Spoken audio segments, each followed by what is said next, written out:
confirm that, Clark? I'm just going to confirm that now. As I know,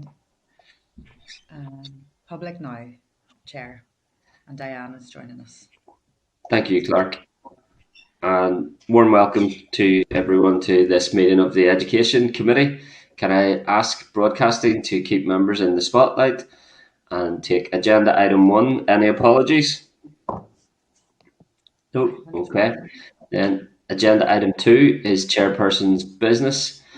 Members, considering the concerns that exist currently in relation to schools, in particular staff shortages, in special schools, can I propose that we invite the Education Minister to brief the committee as soon as possible, and also to invite our education unions? Members content to agree this? Agreed, Chair. Just could I come in just for a second? Yeah. I mean, the situation seems to be quite worrying at the minute. I heard Justin McCampbell yesterday calling for schools to close early on the 15th of December. And we've had a number of school principals who have, if not had to close schools completely, certainly to go to the hybrid form of learning for different years and so on. So the situation, I mean, supposed to cut the chase, is very worrying, and it would be good to know what, if any, contingency plans are there. I mean, I made a suggestion last week that final year students should be allowed to work as substitute teachers. I wrote to the Minister about that, but I haven't as yet had a response to it. So, I mean, there are some possible suggestions or mitigations there that it would be interesting to put to the Minister and to the unions as well. Thanks. Thanks, Pat. Members content to agree that action? Yes, sir. Great idea. Great idea. On board with that, yeah. Thank you, members. Okay, then, next issue is the Children's Commissioner for Northern Ireland has kindly copied us into correspondence to the Health Committee and suggests that the Health Committee and the Education Committee receive a joint briefing from the Commissioner on children and young people's mental health on the week commencing 7th of February. And the children and young people are invited to give their view also. Do members wish to reply to the Commissioner and to agree to arrange this item with the Health Committee? Agreed? Agreed, Chair. Thank you. Okay then, members, agenda item 3, draft minutes. Can I refer members to the draft minutes of the committee meetings of the 24th of November 2021 at page 6 of your meeting packs and seek your agreement that they are a complete and accurate record of proceedings? Agreed? Agreed, Chair. Thank you. Agenda item 4, matters arising. Can I refer members to correspondence at page 14 from the Minister of Education, providing an update on the finalised arrangements for awarding vocational qualifications in Northern Ireland for the 21-22 academic year. The Minister indicates that all vocational qualifications taken after the 1st of September 2021 will be awarded based on evidence from exams and other assessments and will not be based on teacher-assessed grades. This was considered by the committee at its last meeting, and members agreed to return to the correspondence this week. Members content to note the correspondence at this stage or any further actions? Content to note, Chair. Thank you. Can I also refer members to correspondence at page 21 from the Department of Education regarding an update on the Department of Education's response to the Department of Finance budget 2022 to 2025 information gathering exercise. The correspondence highlights a funding gap in the education sector of 367.03 million for 2022-23, with the gap increasing significantly in subsequent years.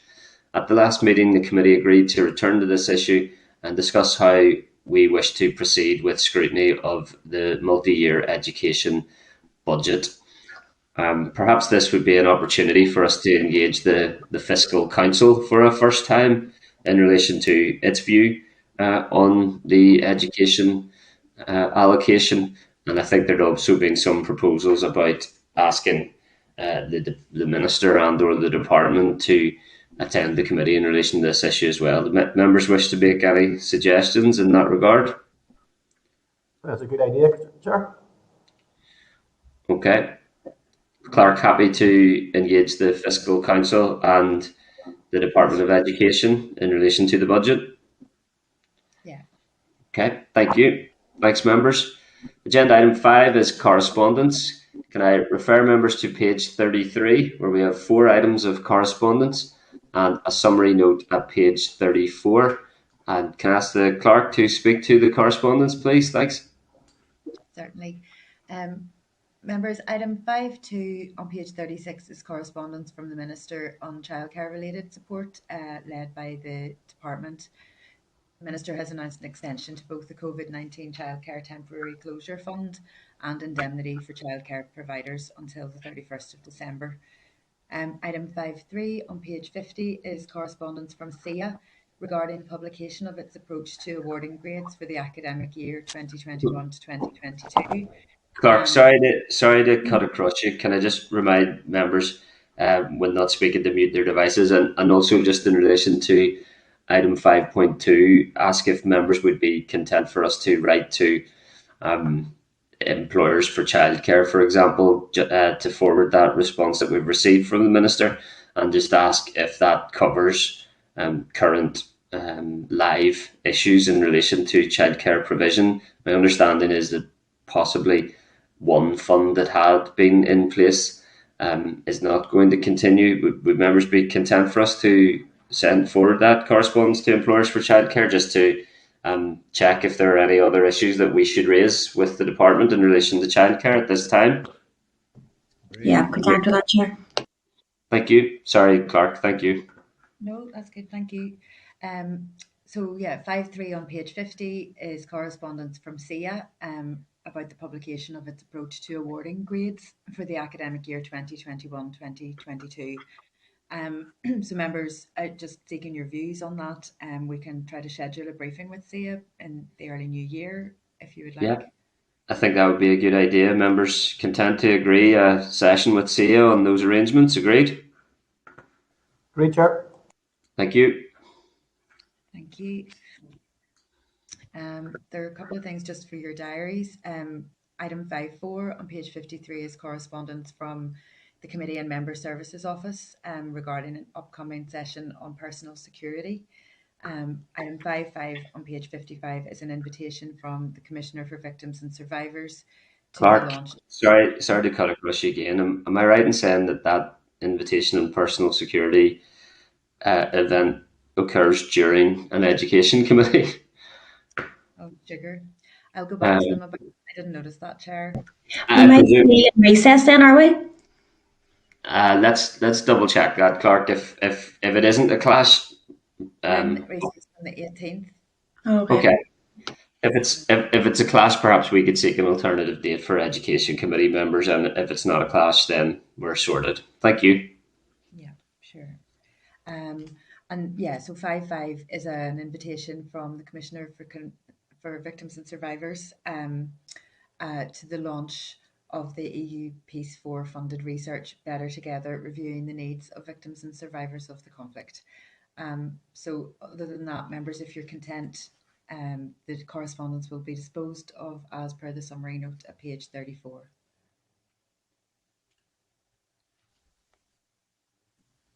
Agreed? Chair, could I? Yes, Diana? Yeah. Has the committee ever done anything about the idea of violence that and the impact on violence that transcends, generations, really, which is becoming much more of an issue as we have more time from the actual violence, but grandchildren and so on impacted through family circumstances. Have we ever looked at that kind of thing? I'm not sure if we have in detail, kind of like generational violence related trauma, so to speak. Yeah. I mean, no, we could pick something like that up, because I do think that one of the things that we should look at in a forward work programme, and I will come on to that, so don't shout, is emotional health and well-being, which I think is a massive issue for students and young people. Yeah, and that might be the context in which it's possible to raise that type of issue. We obviously would have looked at adverse childhood experiences before, which again, under which that type of violence-related trauma would be considered as well. So yeah, something to keep an eye out for under those banners, Diane. Happy to do that. Okay, thank you. Thanks. I think that brings us on to Forward Work Programme, agenda item 6. Can I refer members to the draft Forward Work Programme on page... Sure. Yes, sorry. Go ahead, Justin. Just very quickly on correspondence. Can we write a letter from our committee congratulating Marie Lindsay and Michael Allen on their teaching awards, the two Derry teachers who've got brilliant awards, very justified, very deserving. And I think it'll be appropriate for us as an education committee to write to them and congratulate them on their contribution to education. Good suggestion, Justin. Was delighted to see Marie and Michael receive those awards and had congratulated them directly myself, but I think that's a really good idea. And perhaps, Clark, we could congratulate all award recipients and nominees from Northern Ireland in that correspondence. I think that would be a great idea, Justin. Members content to agree? Agreed? Thank you. Okay. Agenda item 6 then is Forward Work Programme, which is at page 57 of your meeting papers. Can I inform members that the clerk will invite relevant departmental stakeholders to give clause-by-clause responses in writing on the Free Period Products Bill and to brief the committee as soon as possible. The committee may wish to extend its committee stage perhaps until the 9th of February, and it might be prudent for us to check in with bill proposers in terms of suitability of such scheduling. Clark, or I'll come back to that other point as well. Are members content to endorse the Forward Work Programme and to give consideration to that extension? Content, Chair. Okay, thank you. Before we move on, members, I think in relation to correspondence, I think it would be appropriate for us as well to note the very sad and tragic passing of the principal in our teacher community as a result of the storm last Friday. And if members would be content for the clerk to send correspondence extending our condolences in relation to that passing. Members agree? Agreed. Great. Thanks for that, members. Okay.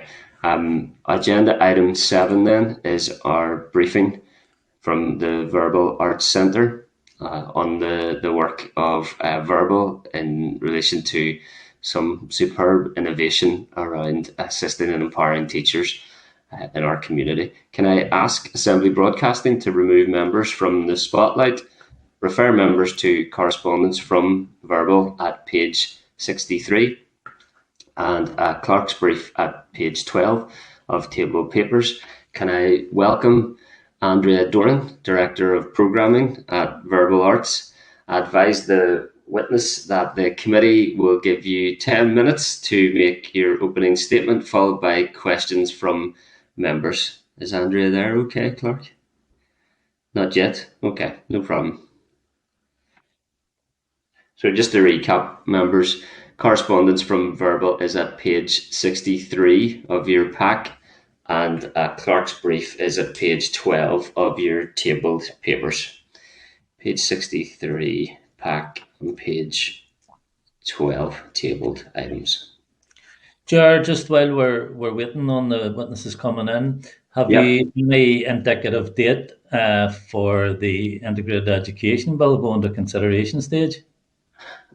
I don't. My understanding is that it may be one of the first sessions in January now at this stage, as opposed to one of the remaining dates prior to the short Christmas recess. So I think it's likely to be one of the first dates in January, but I don't think we've had any formal correspondence on that, Pat.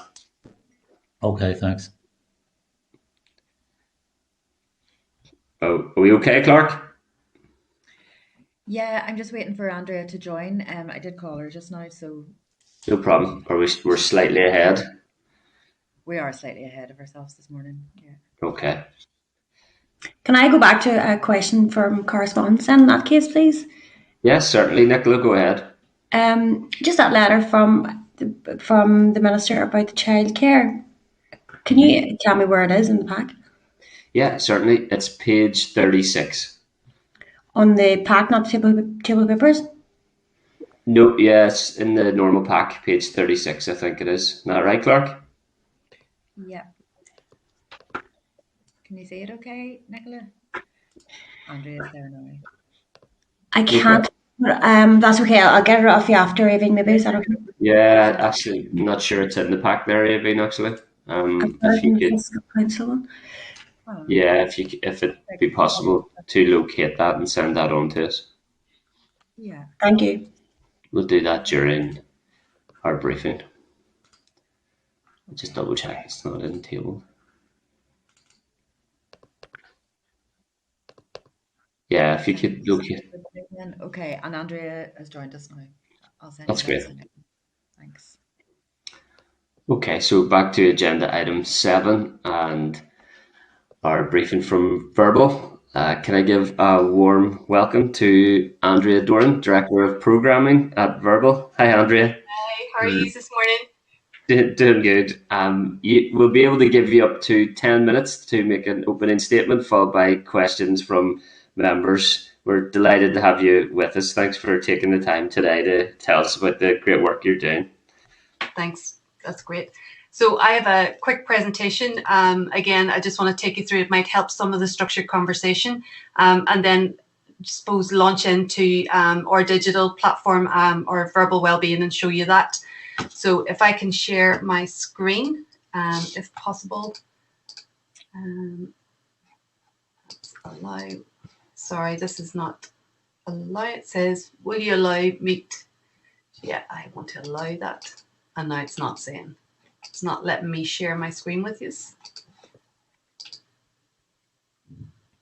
Gavin, do you know why it won't share? What was it that you wanted to share again? I have a PowerPoint presentation just there I want to share, but if it says here, you will allow meetstarleaf.com to see your screen, and I've said yes, but it's not allowing me to entire screen. Let me just check in with my moderators. Thank you. Sorry. No, just give us a moment. I'll try again now to see. Something's being shared there. Something is there, isn't it yet? But it's not. Technology is a wonderful thing, isn't it? We're unusually on time, so we're okay. We'll take an opportunity to try and resolve that for you. Okay, so even in the meantime, I can start just even taking you through. So I suppose I'm not sure in relation to yourselves how much awareness everybody has in relation to Verbal. So again, we've been established since '92 and have a very clear vision and mission. So our vision is a world where every story matters, and our mission is to use a unique multidisciplinary approach to the art of storytelling, and to work in partnership to enhance well-being with individuals in our communities. And I suppose from our perspective, we work across Northern Ireland, across into the border counties, into Great Britain, and we've been able to, I suppose, excel that over the past 4 years through digital technology. Well, we primarily work with children and young people, children who are classed as high risk, children who are within the looked after services and social services, families, I suppose, who've been identified as being vulnerable and within the tier system, young adults, again, young adults who are at risk, who've come into contact with the criminal justice system, or who are actually within the criminal justice system in Hydebank, Magilligan as well. Older people in care, social housing communities, ex-offenders, and then again an intergenerational element there as well. But again, for us as an arts-based organisation, we're very clear of where we fit within this process and where we fit within mental health and wellbeing. And our partners are critical in relation to our delivery. So at the moment, we would have huge relationships with the likes of CAMS, the Western Health and Social Care Trust, with COT-NI, with the Recovery College, especially again with Ulster University, where we would work very much within their computers and their psychology department, their social work department, and within their nursing department. Again, we have a large footprint in Coventry Social Services and Coventry Social Work Academy. Again, with the Probation Board Northern Ireland Housing Executive, Donegal County Council, and then those within the mainstream education, so primary, post-primary, EOTIS, EDIT, and the other schemes that would have work with young people that are who are not engaged in mainstream education, that go up as far as 18. So ourselves then, in our delivery, I suppose we have 3 pillars of work. We have prevention, intervention and recovery, which really focuses on, for yourselves, prevention and our schools-based programs, which is really where I want to kind of hone in on today. And for ourselves, this is work that we've been doing for the past 7 years. And it's... Andrea, can I cut it on you? No. I think a way around the screen share is if you were able to email the PowerPoint to Mark, if you have an email address there. No, I don't, but I have Avine's. Okay. I'll attach for his computer. Sorry, I'm conscious of your time. That's why I thought That's if okay. I keep talking at the same time. and I don't want to rush you through the points you have to make either. So exactly. Do take your time. Cancel. So we see. Attach. Where is this computer? Desktop. Presentation. Attach presentation.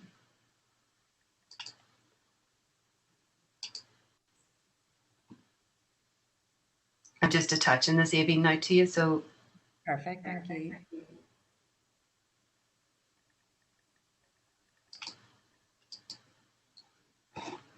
obviously because there's images in it, it's taken slightly longer. Okay. That's okay. I'll be keen to make sure we have a good go at displaying that for you, given the work that's been done. Perfect, thank you.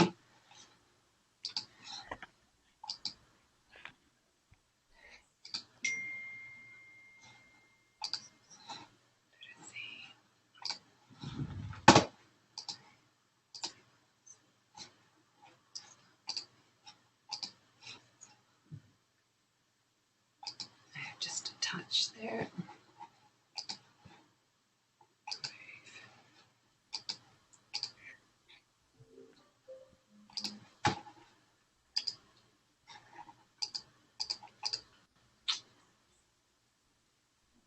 All my lovely pictures are taking so long to download.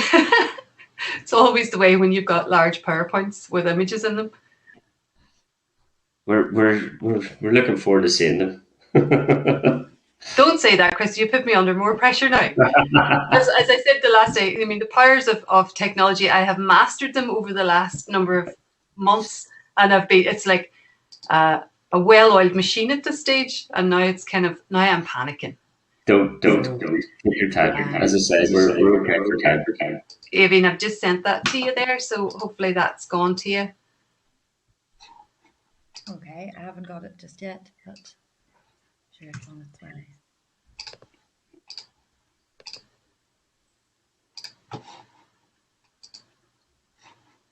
We do have time though, Andrea, so... All right, okay. Yeah. When you're used to using either Teams or Zoom, it's kind of much easier to kind of navigate through some of these as well. I know most of them are kind of in and around the same format and stuff, but again, I suppose it's just making sure that that it all goes through.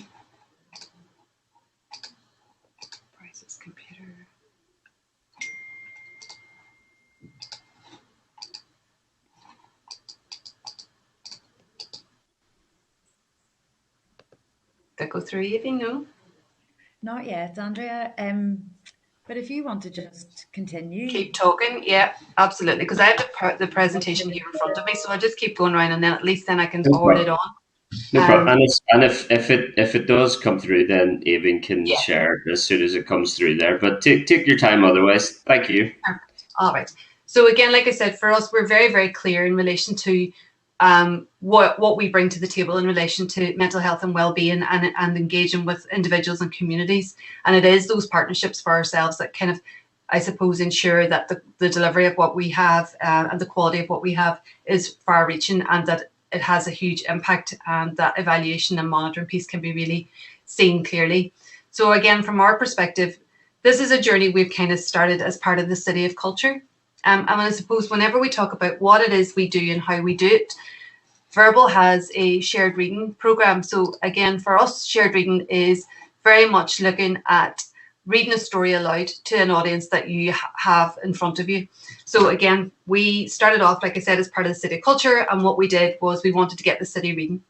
Very quickly, we narrowed that down to actually there was something quite prevalent that was happening in those rooms and in those sessions, and we were very much having mental health and well-being conversations. So we linked in and started working very closely with Ulster University and their psychology team to look at what actually was happening in those rooms and how could we build upon that, or should we be building upon that. So very quickly, we went down the route of creating a curriculum and looking very much at targeting our literature selection to make sure that it would enable those conversations to happen in those settings that we were having. So if you can imagine, if you are a school in Strabane, in St Mary's, that the stories that are selected for you are based on the needs of your classroom, or the needs of your group, if they're an older people's group or if they're a group of men. So we have a team here that, again, of literary guides, as we refer to them, that select your literature. So they will select a story specifically for your group, and then we blend into that a cognitive behavioural model. So again, using CBT and various different questioning styles to enable those conversations to happen in the real world. So again, it's not a literacy program per se, but it does look at enabling those purposeful conversations throughout. So that really is where we started our journey. And from that, we've been able to develop our curriculums specifically targeted at the needs that have been identified by the schools and teachers that we've worked with. And also then in relation to any of the key partners, the community partners that we've been working with. So the likes of Voipec, Kinship Care, Extern, Edit, EOTIS, all of those organisations that we would have a very strong relationship with. So at the moment for ourselves, we kind of went out the February before COVID hit to launch our first digital platform. And what we wanted to do at that stage was to pilot it and see whether or not this would work. If we took everything that we did in the real world and put it into a digital platform and a digital format, would that still work? So we engaged with 57 families in 3 different locations, in Strabane, in Sion Mills, in Derry here, one of the large primary schools, St Patrick's in Pennyburn, and Holy Family in Craigan, to look at really and see whether or not we could create a wraparound program that would be fit for purpose. And then the tsunami hit. So COVID hit us, and we found ourselves trying to push beyond and offer the digital platform to as many as possible to see whether it would work, and to suppose get as much feedback as possible in relation to that. So we focused very much on gathering that data back in, and we had over 3,000 people that actually used the app in that format. And that kind of leads me to where we are now. So we are now in a position where we have created Verbal Wellbeing Hub. And in our Verbal Wellbeing Hub, you can access your program and create your program for your school or for your community group. And I suppose if I'm trying to see even, can I share this with you? It might help. I bet you it's not going to let me share this neither. No, so it's not even coming up now to give me access to share the screen with you at all now. So we've created a Verbal Wellbeing Hub, which again, I wanted to share the platform with you today, where you can see directly what the hub will do, how you can use it. It's designed as a self-serve model. So if I am a teacher in, say for example, I'm a teacher in Curry Primary School in Belfast, I can log into the hub and I can create my program for my P7s. I can see what programs are active in my schools. I can see what number of participants are taking part in my dashboard. I can see the attendance over the last number of weeks that the programs have been happening. I can see then any active programs, so I can see that my P6s and my P5s have been doing the program, and I can see if there's any gaps there. It'll also give me some demographics, so it'll give me the gender, the age, the specifics, and then it'll also give me a snapshot in relation to how the programs are affecting my participants' mental health and well-being in a snapshot. So I can go in then per class and see the overall well-being of my participants there as well. Whenever I can go into creating my own program, again, when I go in to create my program, I can select the curriculum that I want to follow. So if it's, for example, my P7s and I want to look at a transition program for them moving out of P7 and moving into big school, then I have a program there that will help them. If I want to work with my P6s in relation to building resilience, then I can do that. If it's P3s, then I have a specific program in relation to building their resilience that I can use there as well. So then that'll enable me to unlock all of the packages of stories that are available that have already been pre-annotated and tested using, I suppose for ourselves, we use a Lundy model in relation to testing our stories. So again, we have a very rigorous testing process that happens before all of our stories would go up on our site. So they would be, I suppose, read aloud and I suppose scores given against those, whether or not they're effective or not in relation to provoking and enabling those purposeful conversations around mental health and well-being. And those are done with our partner schools. So for example, St Mary's in Strabane would be one of our key partner schools there that very much would do quite a lot of testing with ourselves. Again, Holy Family in Craigan would be the same. We would have a very strong footfall in there, or footprint in there, where we would link very much with them in relation to delivering our programs and testing our programs with their young people. So again, whenever I get in then to see the stories and everything else, I can match my teacher to that package, and my teacher then will have access to that program that they can deliver in their classroom. So over COVID as well, what we've done was we engaged with 37 teachers from various different schools. We put a call out for a focus group to get the teachers really closely engaged with ourselves and closely involved in shaping this program to see whether or not it would be fit for purpose. And again, the feedback from the teachers are, again, yes, there's so many activities out there, so many packages and programs that are out there, but something has to give in their classroom. So something that comes in a file may mean that Learning for Life and Work is parked for that week until they do this. That some of it is very heavy evaluation based and paper based. So taking all that feedback back on board, we engaged with the teachers and created the platform, and also took on board all of the comments they made. So again, there is a screen sharing option, so the teachers can put the story up on their whiteboard. They can sit down and have it as part of carpet time on a tablet, and they can prepare their sessions in advance. So again, everything is there that the teacher will need resource-wise to enable them to deliver a session focusing very much on mental health and well-being in their classroom, in that safe environment where they have their young people and where they know their young people. But also then the teachers talked about training and how can we provide training to enable them to do this. So again, we are launching our e-learning training in January, which very much looks at trauma-informed practice and how you deliver shared reading in a trauma-informed setting. So very, very much, I suppose, from my perspective, dovetailing into the whole school approach. So you can have the lollipop lady, you can have the dinner lady, you can have your teacher, you can have your classroom assistant that are trained to be able to sit down with your group of young people and deliver this program effectively. So again, for us, we took on board the comments that were made by the teachers, and then we're able to implement that. Now, again, for ourselves, we've been liaising very closely with Ulster and with our key partners to make sure that the training that we're delivering is fit for purpose, and going back to those focus groups that we delivered with the teachers to make sure that it meets their needs as well. So ultimately then, how do we know that this works? And that to me is the most important question that probably all of yourselves are kind of asking. So again, there are so many initiatives out there, so many initiatives that are having an impact in relation to mental health and well-being, but how then is it measured? So for ourselves, we have embedded into this program as well all our research. So we have our pre and post evaluations that are carried out on the digital platform. So parents are asked to register their children on the program. So again, the teacher will get a QR code that they can download, and it goes home with that child on their, whether it be on Seesaw or however they're communicating with their parents, for the parent to sit down and fill in the evaluation at home with the child at the start and then at the end of the program. So we can really clearly see the distance traveled. But the scales that we're using is psychometric scales. So again, they're very child specific.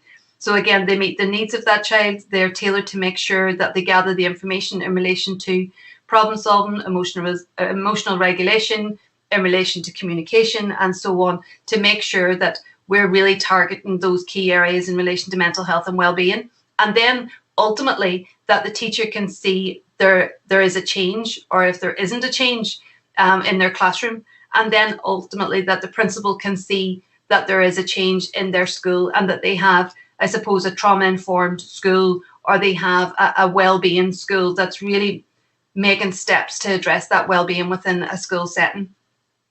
And I'm just kind of really disappointed at this stage that I can't share any of this with you, because I have the platform and everything here, and I have the teacher platform as well, where we can see where the teacher e-learning and everything sits as well. So I can send on all of the links for you, and you can be able to go in and navigate through them.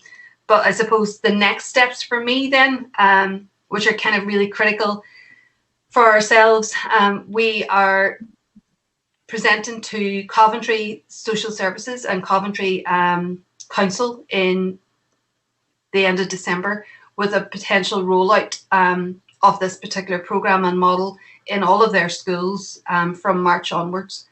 And again, put my Northern Ireland badge on. For me, because I understand very much from my perspective at this stage, I feel that we dovetail naturally into the implementation plan and so on.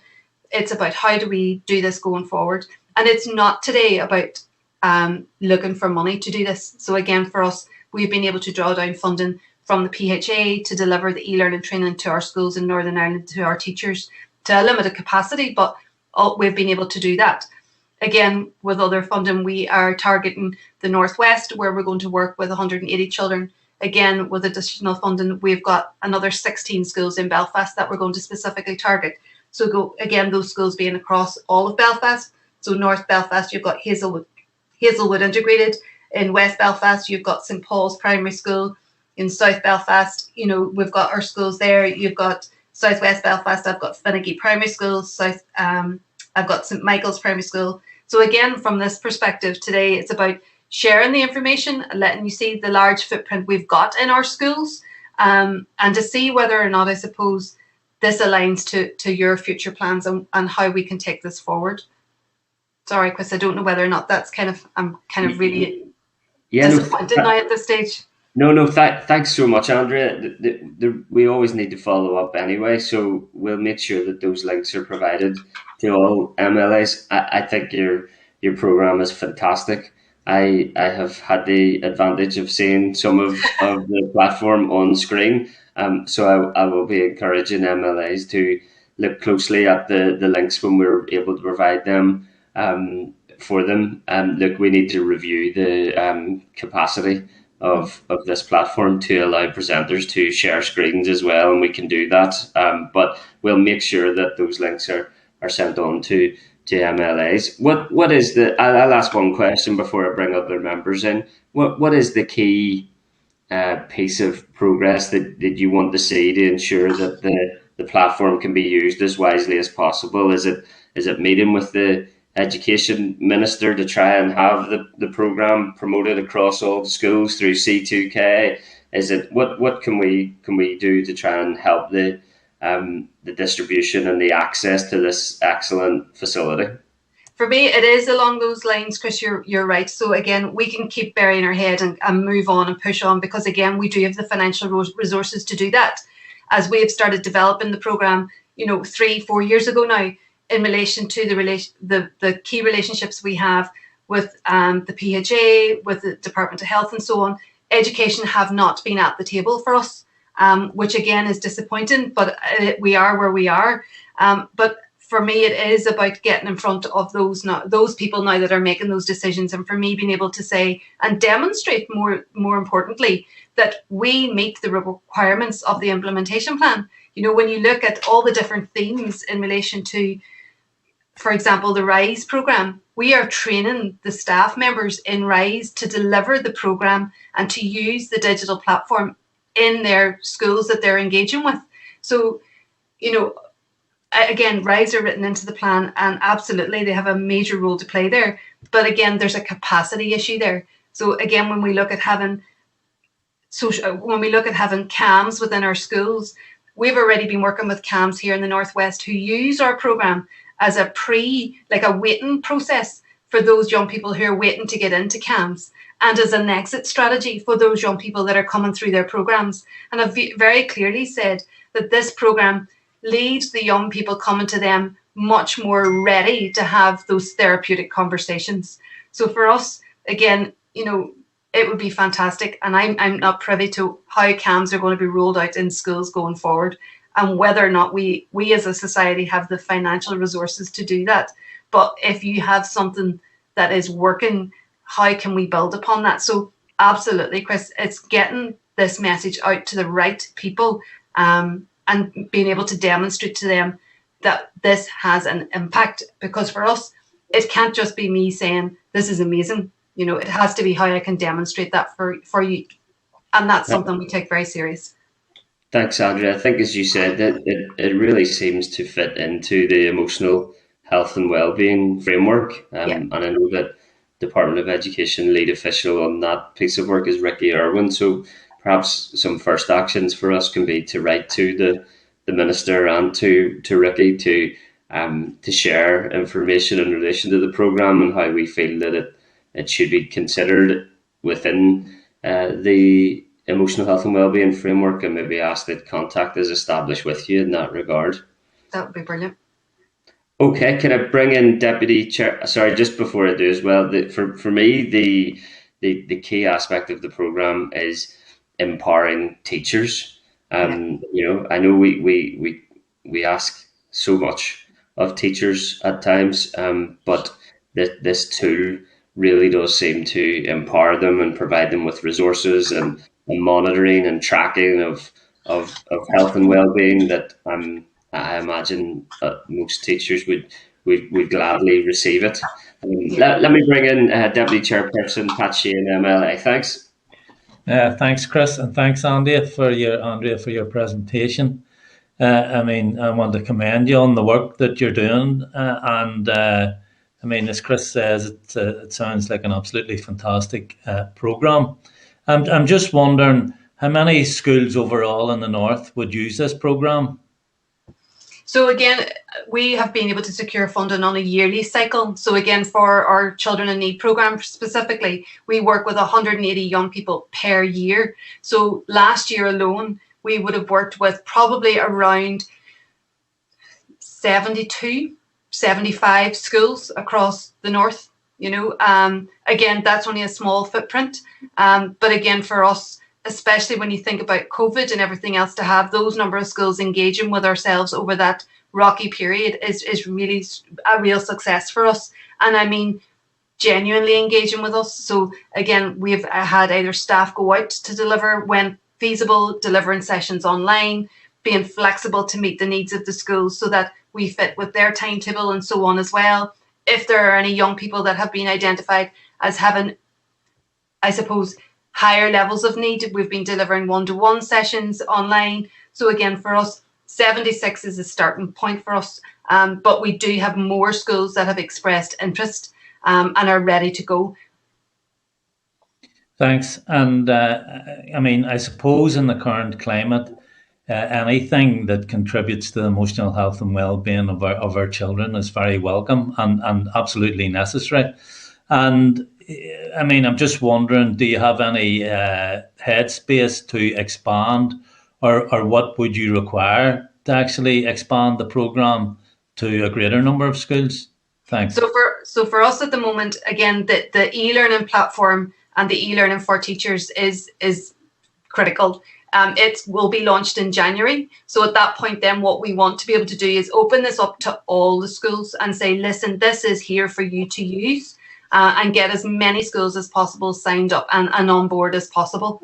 Again, we also have specific training for trainee social work students who are going out on placements, who, again, we want to look at how they can link into those targeted interventions, those young people that are more high risk, and how we can deliver those sessions to them as well. So that, again, you have a universal programme that will fit within the school system, and then you have that more targeted piece there as well that will support those young people with higher needs. And do you need extra funding to do that, Andrea? At the moment, we have secured funding to be able to enable us to push through as much as we possibly can. I won't sit here and say no. However, there will always come a point where capacity can't be. But we've taken a long time to develop this, Pat. And for us, having that e-learning and having the teachers who already have access to these young people 8 hours a day, 7 hours a day, are the best people to be doing this, you know, whenever they have the young people in the room. But that's okay saying that. And when we met the 37 teachers that took part in the focus group, their anxiety and the messages they put across is, this is something else now you want me to do. How will this help me do my job? I didn't train to be a social worker. I trained to be a teacher. So we really took on board what they said and have linked the training down into their PDMU, you know, have linked it very much into that whole school approach and those 8 principles. So it very, very much fits comfortably in their classroom, and that they have the resources they need to be able to do a session. So if they want to do it and they've just decided, you know, I want to do this tomorrow morning, they know they have the resources there at hand to enable them to do that, and to do that really easily, and it fits with what they do in their class. Okay, thanks for that. And just finally, I mean, Siobhan O'Neill, the mental health champion, has already told this committee that she thought there would be a tsunami of emotional health and well-being issues coming out of the pandemic and the lockdowns and missing school and so on. And I'm presuming you're seeing the evidence of that in the work that you do. Yeah, absolutely. And Siobhan again has done quite a lot of work with ourselves and been involved in relation to this, and is very well aware of the digital platform and so on. So again, absolutely, it is going to be a tsunami. But again, like I said, even with CAMHS here in the Northwest, some of those young people may not need to have a medical intervention. They may not need to get to CAMHS. So what are we doing to make sure that they still are supported, that they still feel that their voice is heard, and that they are enabled to make the right steps for them? So if it is the case they transition straight into a more, I suppose, therapeutic approach, you know, how do we cover both ends of that? Because again, you can't have a young person come in and wait 6, 7, 8, 9, 10 months to be seen by somebody. You know, how do we make sure that the schools that have been identified by the RISE programme, for example, that whenever they're going into the schools that are, you know, extremely marginalised and disadvantaged and have already been identifying young people that they need to engage with, how can we make sure that everybody is aware of that young person and wrapping around that young person as much as possible? And for us, this is a way of doing this effectively and cost effectively, but also in a consistent format. So if you have a school in Sion Mills or you have a school in Belfast, they are getting the same approach. And it's not something that is left, and I'm not being disrespectful when I say this, but is being left for the principals to decide, so that everybody has a different format. And that's okay, because every school is different as well. But where is the consistency then in our delivery? And I think we provide that consistency. Okay, Pat. Thank you. Thanks, Andrea. Thanks, no problem. Pat. Thanks, Pat. Thanks, Pat. Robin Newton, MLA, please. Sorry, Robin, before I bring you in, Evan, did you have a bit more direction on potential screen sharing? I am advised that Andrea should be able to screen share, and I'm afraid I haven't received anything from her. So maybe No she problem. can ask there just to resend Okay. the email. No problem. Well, look, I'll bring Robin Newton, MLA, in at that point for questions as well. Yeah. Thanks, Robin. Thank you, Chair, and can I thank Andrea for being with us today, and indeed her colleague who is so intently sitting in the background there. Thank you to both of you. I have to say it does sound like an interesting programme. You probably are aware that the mind of the committee, as we were approaching the end of the academic year last year, the 2021 academic year, the mind of the committee was to see what we could do, what we would recommend, and indeed we encouraged an extension of the school year into summer schemes and different approaches, either within the school or in close proximity to the school. But that was to involve or to address I suppose, the emotional health and well-being and mental health of the pupils, and involved, I think you described it as a wraparound service at one stage, but involved both the schools and community and health. I think what you're describing to me and the work that you seem to do does seem to cover both health, community, education, and obviously requires financial support to make it happen. Over the period of the pandemic, the members of the committee have been very keen to see, and I think it's an area that you're particularly interested in, those children who are being looked after by social services, and indeed those children who are at risk in their own homes. Maybe could I ask you to maybe say some words around that group of children and how you feel that the work has benefited those who are at the very, if I describe it, at the very sharpest end of things? Yeah, absolutely. And that's an area that I suppose sits very close to my heart. As we've started delivering our shared reading programme over the past 7 years, Robin, that is a particular group that we have always targeted. And actually, one of the groups we have seen significant impact with. So again, for myself, and I know I have explained to Chris before, we all deliver physically or on screen our reading rooms our shared reading programme. And I have a group of young boys who are 14 years of age, who are within the looked after service. And I've engaged with them for 3 years, which is quite sad that they're within that system for 3 years. But actually, I'm really proud of that they've still remained engaged with me for 3 years. So again, if you look at that one good adult approach that's being used, or one positive role model that's there, then I would see this programme as providing that. Again, we have 83% of the young people that have taken part in that particular programme have now said that they feel much more confident to deal with their mental health and well-being, and that's massive. So again, these are young people that are coming from very, very diverse backgrounds, who themselves personally are experiencing either drug or alcohol misuse, emotional upset in their home and their home environment. So again, for us, we have seen this have a huge impact. Again, our key relationships with the Western Health and Social Care Trust have seen us working with 16 Plus, with LAC, with FIS, with those families in the community hubs and so on as well, and with the social work team. And that again has led us into where we wanted to very much work with Ulster University and their students, that whenever they go out onto placement, that they can use this tool to help them build a relationship with the young person that they're working with, or the group that they're working with. So again, for us, that's been definitely a way forward.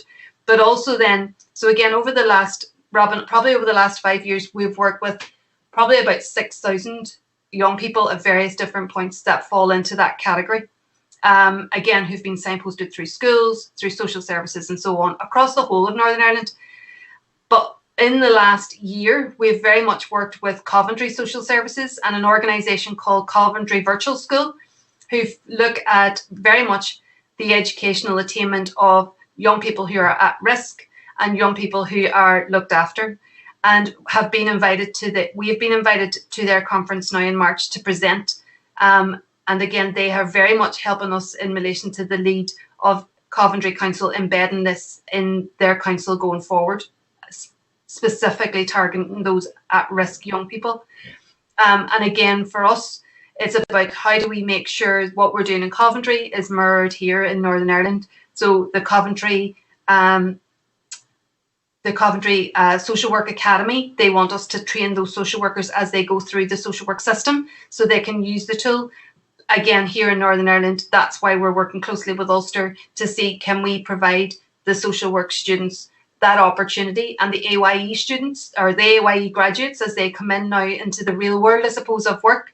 And again, the conversations with Ulster are very much around how those graduates are, I suppose, at a disadvantage because of COVID, that they haven't been able to practice and hone in on those skills required for engaging with children and young people, because they've been either working remotely or they have had a real fractured relationship with those young people because of not being able to meet with them face to face, and so on. So this being a way of them being able to do that. So for us, Robin, it's a massive piece. Can I ask you, you were indicating, you know, the 14-year-olds. At what age can you? Oh. Hello. Hello. Sorry. You're okay. Right. You're indicating you're working with the 14-year-olds plus group there. What is the youngest age group that you can work with? And obviously helping solve the problems there before they become much more intense and much more difficult to solve. So for us, our curriculums are developed in relation to 5-year-olds upwards. So again, even up as far as our 16 plus and our 18 programs. So again, we very much have been working with the probation board in relation to working with young offenders and stuff like that, and 16 plus the looked after teams and so on there. So we kind of go from 5 all the way up to 18. And the curriculums and the materials we'll use will be very specific in relation to that targeting approach, you know. So what the needs of a 5-year-old are and what the needs of a 16-year-old are. Yes, they may be resilience, but what elements of within that resilience curriculum need to be tapped into more. And in terms of the engagement with parents or the social services in terms of looked after, how easy or difficult or key is that aspect of it? So it has been, we've piloted that element of it, Robin, and it has been, I suppose, a bit of a roller coaster because it depends where that family are at that particular moment in time. One particular young boy we engaged with and had a wraparound for him in particular, as I can recall. So his parent was sent stories home that she was able then to do with the young boy over the duration of the week. Now, 5 stories a week is way too much. So we again realized that straight away. So she had 2 stories that she used with the week to kind of build on the conversations that we had with him during the day in our sessions and again, with great success. So the comments that she made and the comments that her social work and her social work manager made back to us is that this was really transformational. It made the conflict at home resolve for a limited amount of time. It made the conversations different. It enabled the parent to have greater control in navigating through the emotions of that young person because the young person had just lost their father. So, and being able to, I suppose, increase their window of tolerance of where the child is, you know, whereas beforehand you're dealing with the situation and you're firefighting. So to take that time and to sit down and I suppose create a space where the story can navigate you through a very purposeful conversation that you can learn from each other. Okay. Sorry, Tara, just let me finish this one briefly. I presume the schools also report greater academic ability in handling yeah, absolutely, because it's not a literacy program per se, but it does have an impact there. Absolutely.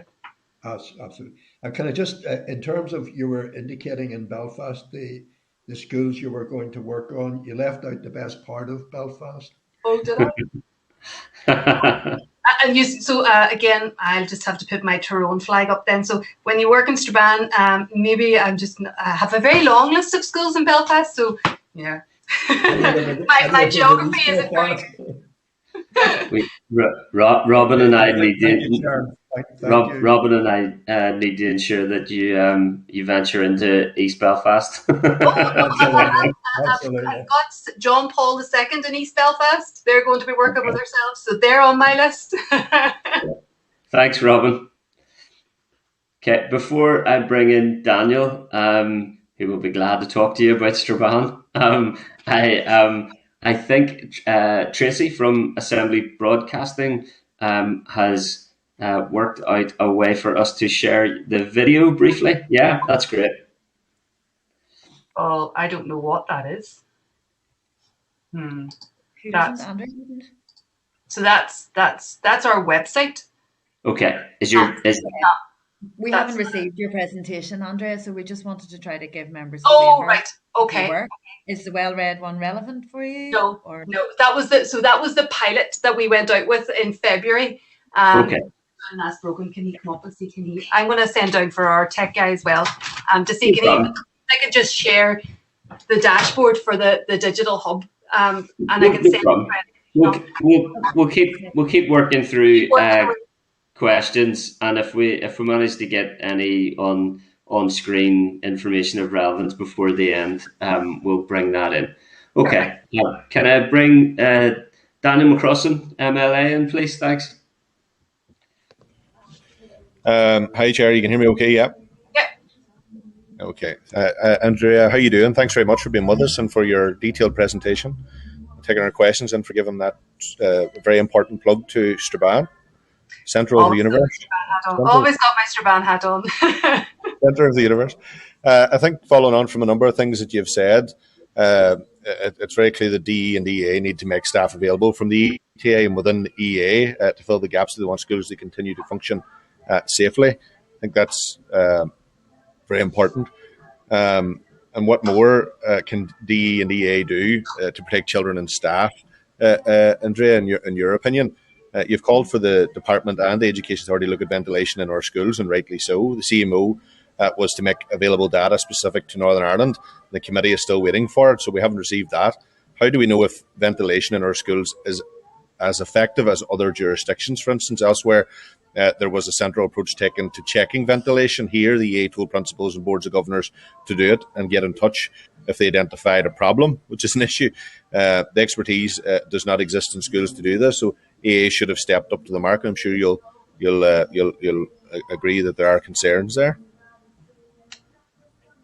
So I suppose from our perspective, what we want to do is make sure that Department of Education and Department of Health are really involved in this particular programme and this venture for us, even down to the nitty-gritty detail, Daniel, of, teachers are busy. They are extremely busy, and what we wanted to do, even with our e-learning, is to make sure that this is something that can be done easily for them. So again, our initial training we started 5 years ago was a 3-day OCN in shared reading. Now, if I went to a teacher today and said, can I get you for 3 days? I can hear, the echo of a big fat no straight away. So again, that led us down the road of the e-learning and wanting to make sure that this can be accessible to teachers all over and conveniently accessible to them. But again, like you said there in relation to the data and collection of data, that is so important. I mean, again, like I said, I could sit here saying this is an amazing opportunity and an amazing program. However, it needs to sing for itself. And that's really where we started over 3 years ago in relation to this data collection, to make sure we're using the right skills and being able to provide principals with that bookmark where they can very quickly turn around and say, this is what we're doing for our young people. This is where we are. Actually, we have a massive problem with mental health in our schools and we need additional support. Or actually, this is really working in our schools and we can see that we've taken our young people from here to here. Sorry, you're on mute. Or... Yeah, right. Thank you, Andrea, if that's helpful. Just a number of questions, because I know we're probably tight for time. How does the programme help teachers to improve emotional regulation in pupils? So again, if you can imagine, our curriculums are based on, so our resilience curriculum very, very much has 8 key strands within it. One of the strands is emotional regulation. And in that then, our literary team will select the stories specifically to enable those conversations. So it's not a bibliotherapy book where the character has anxiety and every element of that story is carried out through the whole duration of that particular story.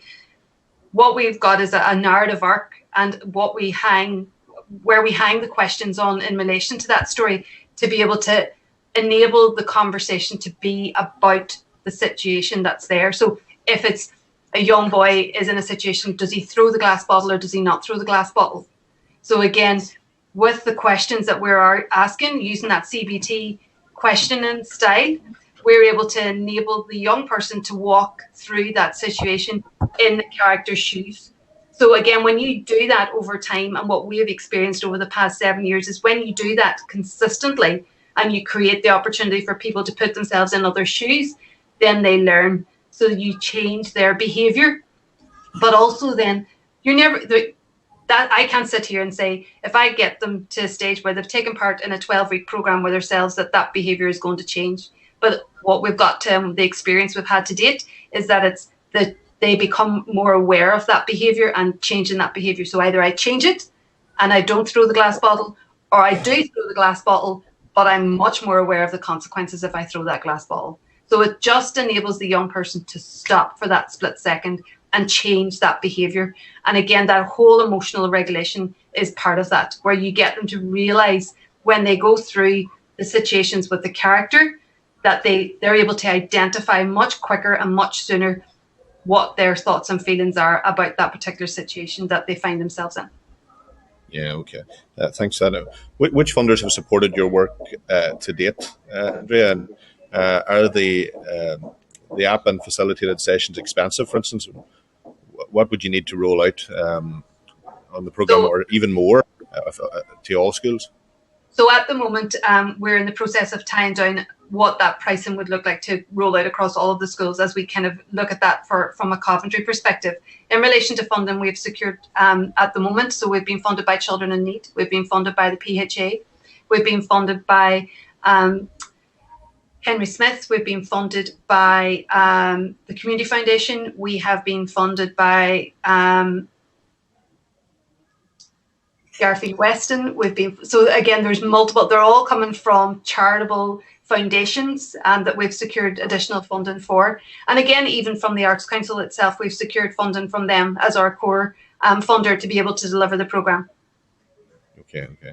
And just final question, if you could, how might you be supported to align more closely with the mental health strategy and the emotional health and wellbeing educational framework implementation plan? So again, I think at the moment, from my perspective, I align really well with it, even in relation to the digital element of it. We again also have a clinical lead who very much works with ourselves in relation to the development of all our programs. And again, the conversations we've had with Siobhan O'Neill, when she's been here in the centre on numerous occasions, she would very clearly see that we do align with the strategy on multiple levels and in multiple key areas, even in relation to the digital element of it. Okay, no, that's fascinating. Thank you very much. Thank you. I have got my tech person here. Brogan, how can I... When you're working on that, I'll let Robbie Butler come in to speak to you as well, Andrea. Robbie? Thank you, Chair. Thank you, Andrea. Thanks very much for your presentation so far. Absolutely fantastic and right on track with a lot of the priorities of this committee. And it's good to see, a group that are really trying to target and look after some of the most vulnerable children, I think, and identify those. And I'm just going to ask you a few questions in and around that, if that's okay. As I've said, looked after children are a particular passion of mine. So I'm delighted to see that. They're arguably one of the most difficult starts to life, but also there are those young people who either are young offenders or come from the family where one or more of the parents are known to the criminal justice system. Have you any distinct packages, or have you any distinct strategies for picking up those young people to prevent that cycle that we know exists? Absolutely, and you're right. The earlier you get in there, the better. But again, for us, so we do have that wraparound approach is so important for us. And again, that universal approach that you can deliver in schools is great. We also have with COT NI at the moment funding that we've secured to be delivering a targeted program. So those targeted programs will absolutely engage with those young people that are at high risk, that have got very diverse backgrounds.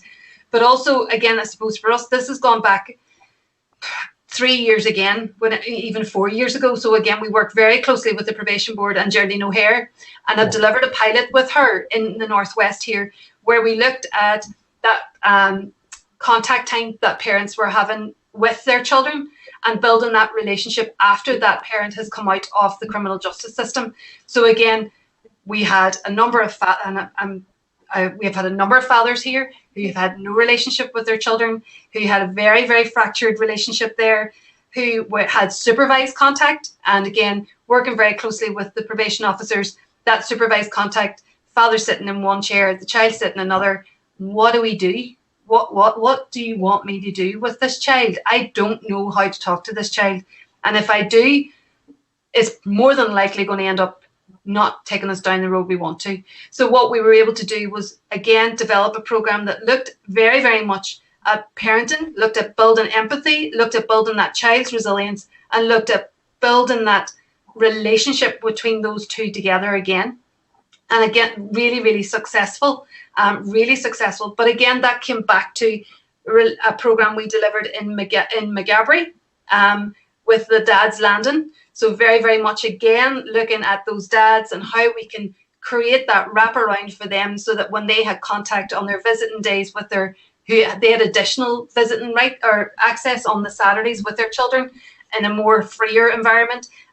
What were they doing with their child when they were in that environment? How could they build those conversations so that when they came out the other side, that they were a step ahead, that they could have that emotional connection with their child, and that they had some tool that would enable them to have a purposeful conversation and stop firefighting, and that they could really, again, see from their child's perspective, and vice versa, the child could see from the adult's perspective as much as possible, and increasing that window of tolerance for each other. So again, this takes us back. This is not a journey we've started just as we've hit COVID. This is a journey that has been going on for 7 years for ourselves. And again, those massive projects that we've been working with in relation to Maghaberry and with the probation board are the evidence base for us in relation to how this model really works. Brilliant.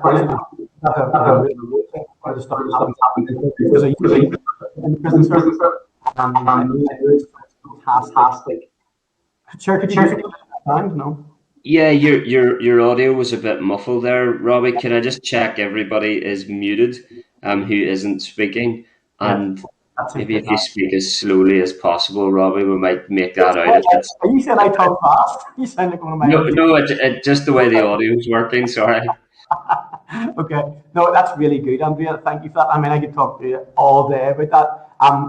So that's one of my passions. The other one, I suppose, I'm the chair of the all-party group on ADHD, and I also sit on the all-party group for autism. And there's much more of an awareness, but it's one of the biggest challenges for children across generations of education. Now, there's much more of an awareness. There's some fantastic charities out there. Have you guys had to adapt and change, and are you aware of it? And what are you specifically doing in and around those issues for young people? So again, I try to remove labels straight away. So I don't deal with young people who have ADHD and AD or who are on the autistic spectrum. I deal with young people, and I take them where they are at that particular moment in time. The selection of the stories, again, we have been asked. I mean, I'll take you back. 7 years ago, I went into an organisation who worked with young people who were on the autistic spectrum, who asked me to pick princess stories to read to a group of 17-year-olds, and I said no.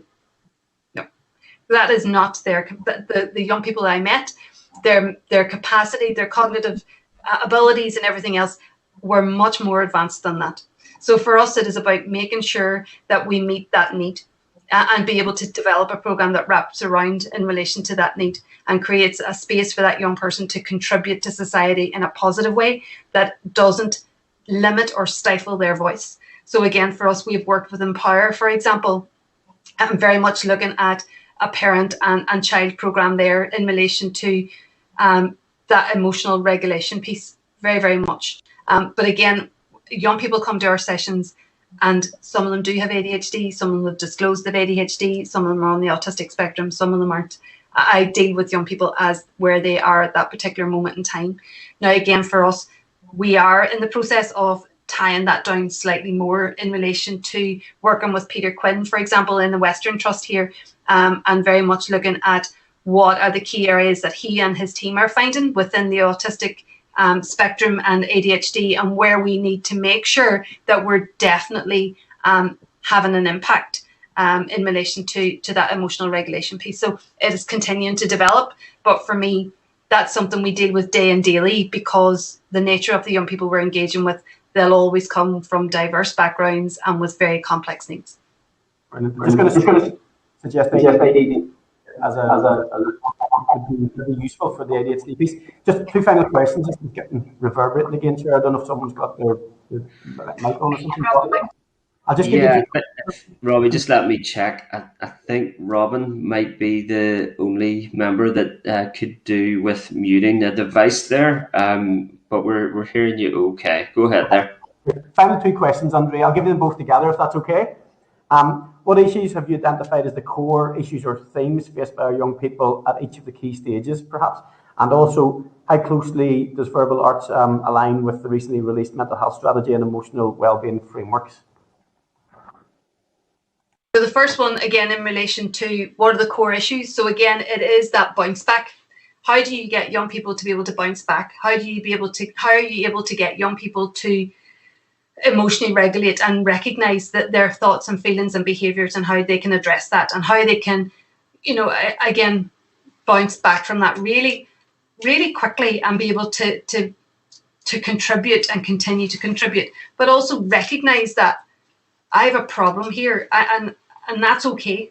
So if you can imagine, within the conversational pieces that we've been having with our children and young people in our sessions, they now have a space where they can, through the character,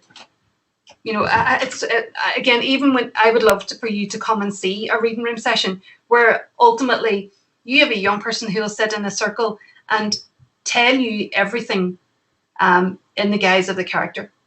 So I think the character should do this. And really what they're saying is, if I was in this situation, I would do this. And it is like a domino effect around the room whenever they start having those conversations. And it creates a space where they realize very quickly they're not on their own. They're not on their own. And that's, again, one of the things from the group of 16 boys that are 16 plus boys I've been engaging with, is that they realize they're not on their own. And that life will throw you various different things, but it's how you bounce back. So that whole resilience piece for us is critical. In relation then to the mental health strategy, again, for us, so I've got the mental health strategy in my desk. So again, for us, I find that we dovetail perfectly into it. You look at the whole rurality piece of it, you look at the services, you look at the lack of services, you look at the redeployment of services to larger locations. How do you make sure that there is an early intervention system there so that you don't end up with a bigger bottleneck in CAMHS than we have currently? What happens when you exit CAMHS so that you have some type of strategy there that you don't meet this young person again in 6 months' time when you hit a crisis point again? And if they do hit a crisis point again, that's fine. But how do you make sure that that bottleneck isn't reinvented again, so that you provide an opportunity for them to have some type of a structured program that will help and support them pre and post those points? Again, using the whole digital element of it means that it can be across all locations. So again, it's not Belfast centric, it's not Northwest centric. It's, that Fermanagh is a part of the world, and again, we've got to make sure that we're reaching everywhere. And that, again, for me, is something that came through very, very clearly in the mental health strategy, that it has to be something that can be implemented across the whole of Northern Ireland. Thank you so much for that, Andrea. Excellent. Thank you, Chair. Yeah. Thanks, Robbie. I think visiting a reading room session is a really good idea as well. Yeah. Yeah. Can I bring in Nicola Brogan, MLA, please? Thank you, Chair. And thanks, Andrea. It's great to hear from you this morning. Really interesting piece of work you've got going on. It does sound fantastic, and it seems you're getting brilliant results. So it is great to get that presentation. Myself and the committee chair were at an all-party group meeting yesterday. It's the parental participation in education, and it was about mental health of children and parents and teachers, I suppose. And we heard from Siobhan O'Neill and Action for Children, like Parenting, and I were there as well. I suppose we kind of discussed the same kind of things about the issues that children are facing since COVID, particularly with mental health issues, but also how, first of all, how it's affecting parents, as in COVID has had a massive impact on parents. It has had a massive impact on everyone on their mental health, but also how parents can help their children through their own mental health issues. And I know you'll know this probably just from being in the Western Trust as well, that last week there was some very concerning kind of reports coming out about the mental health of young people, and particularly having suicidal thoughts, very young children, which was just, it's horrible to hear. So I suppose what I'm asking is, yesterday we discussed about kind of opening that conversation at home, and for a long time that conversation has been a taboo kind of subject, hasn't it? So it's great that conversation is happening over this last few years, and suppose we discussed about the importance of opening up that conversation at home within families. But I wonder if you can maybe tell me what you're doing to kind of empower families and parents to have that conversation with their children, to know how to approach it with the children and to support them. And again, you're so right. So when we started this whole digital journey 3 years ago, when we went out in the February before COVID, we were very much, again, we were bringing parents to that conversation. So when we met with Holy Family in Craigan and Sion Mills Primary School and St Patrick's in Pennyburn here in Derry, we met with those 3 schools and we invited parents in to take part in the pilot with ourselves. So again, the school would be involved and the home would be involved in having those real purposeful conversations.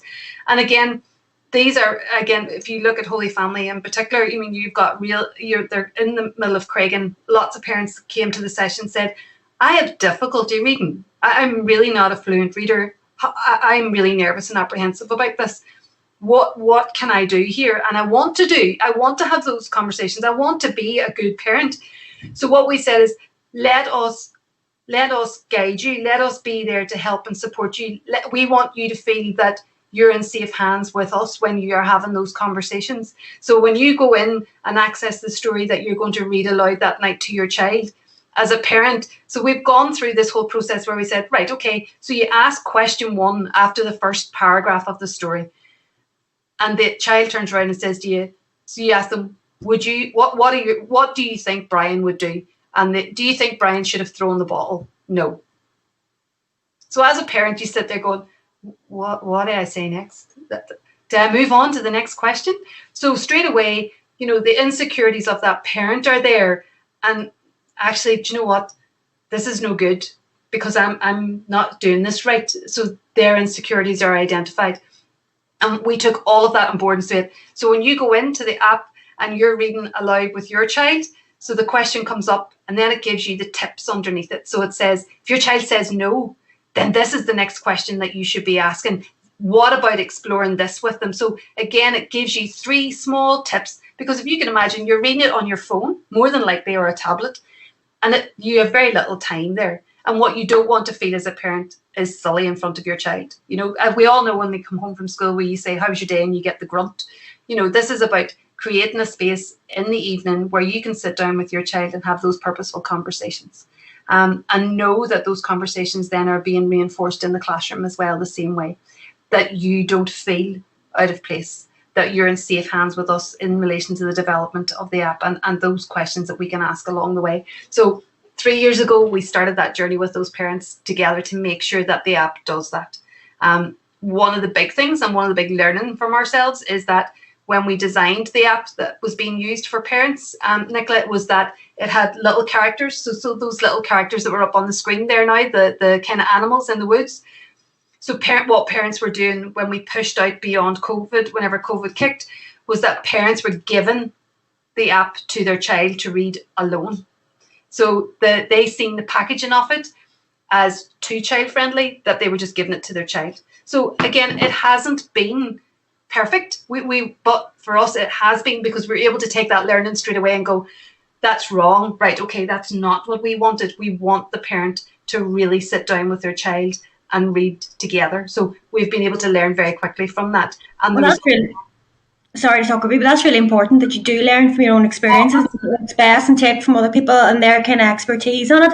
I think that's brilliant that you are supporting them so well, because everyone does need that, their support. Nobody is an expert in parenting, and like I'm sure any parent, I'm not a parent myself, but they would take all help that's available. So that sounds fantastic, Andrea.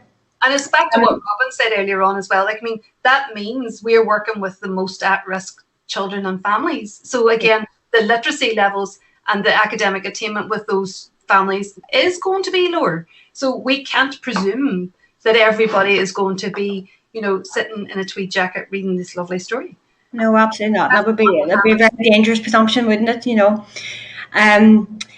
I did want to ask you, Robbie, to touch on the point about children with autism and ADHD, because again that came up in our meeting yesterday.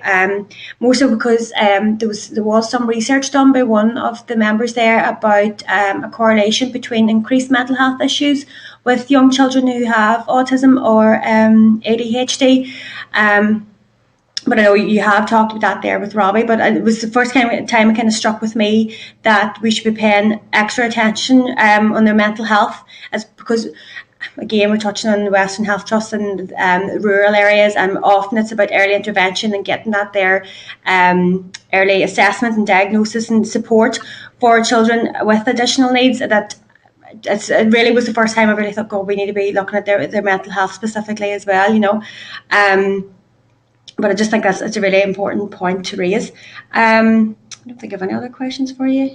Yeah, I suppose I just want to finish off on the point that, and I made this point yesterday, although all the kind of facts and figures we get and all the information, and it is stark and it's really concerning, I think it's also great that there's so many people out there wanting to help. We had a room full of people yesterday who wanted to work cooperatively to try and find the right solutions to help our young people and our parents and teachers and all through this year. And the same for yourself, Andrea, you're doing a fantastic job. So it's great that we do have all these people and we appreciate it. So thank you, and thank you, Chair. Thanks, Nicola. Justin McNulty, MLA, please.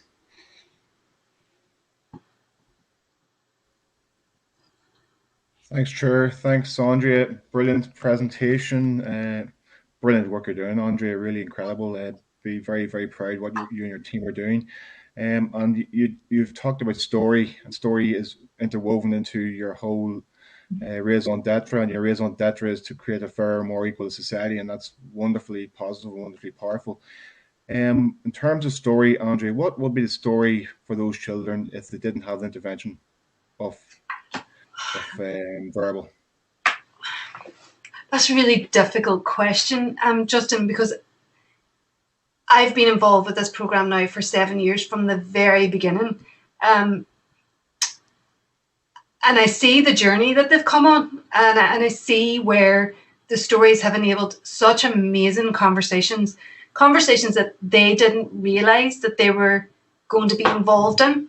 And that for some young people, and I hate even using the term life-changing, because it's such a, how do you evidence that? You know, that's a massive statement.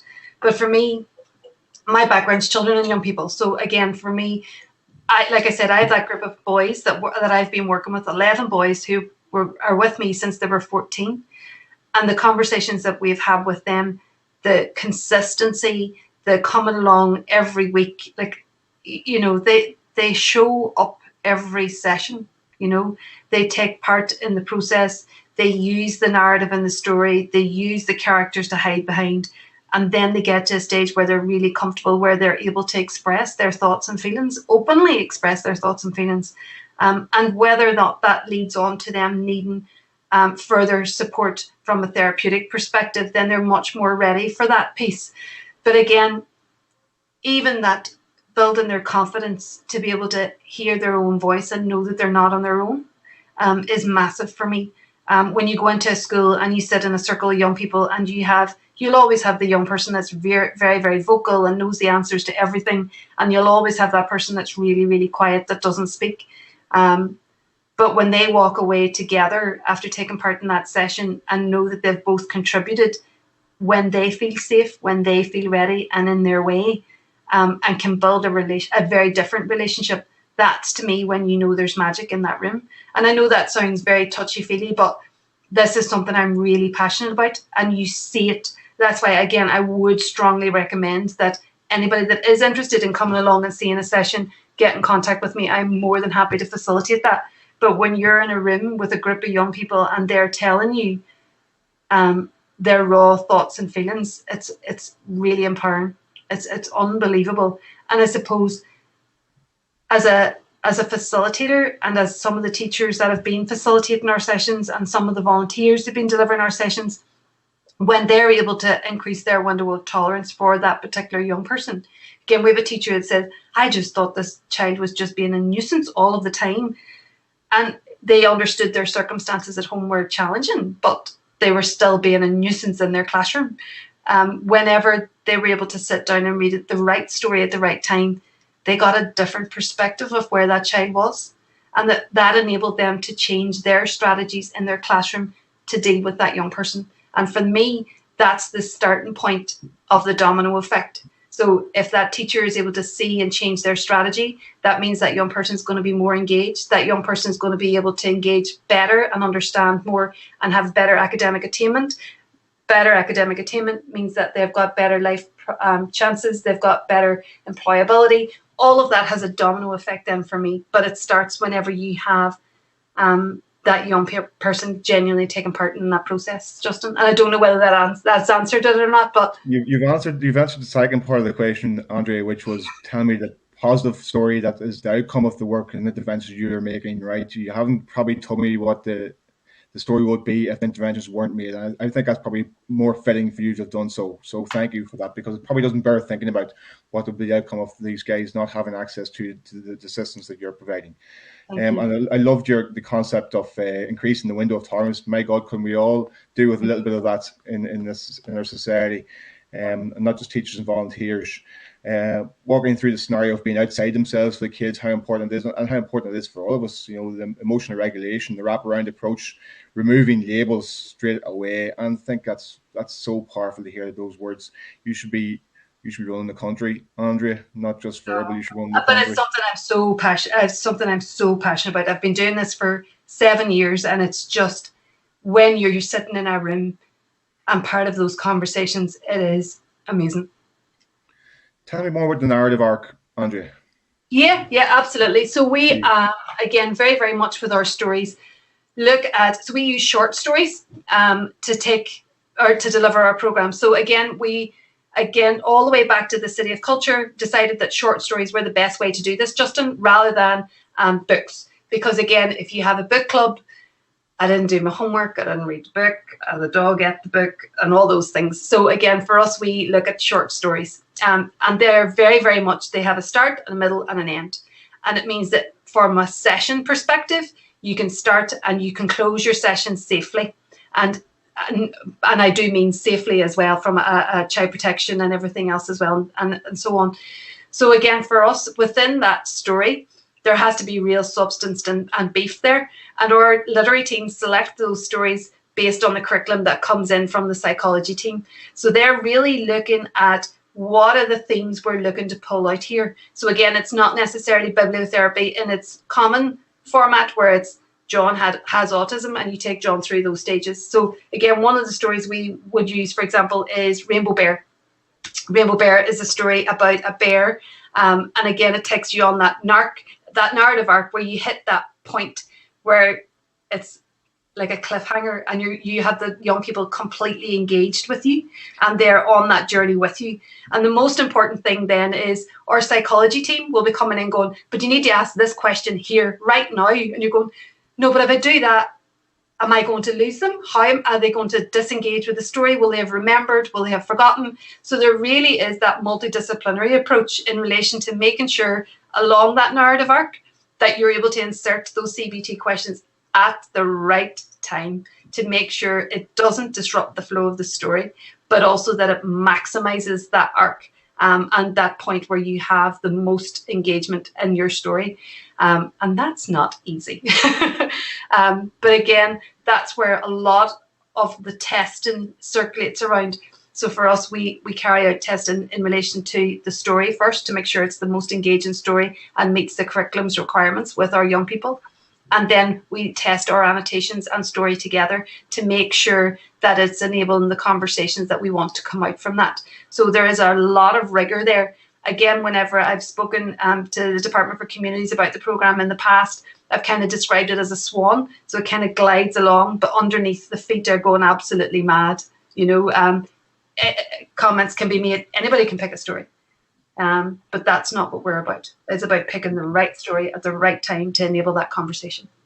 Excellent. In terms of your the importance you place on giving the children the opportunity to tell their story, do you put emphasis on the positive reality and reinforce the positive reality that that's just their current story and their future story, it can be so much better?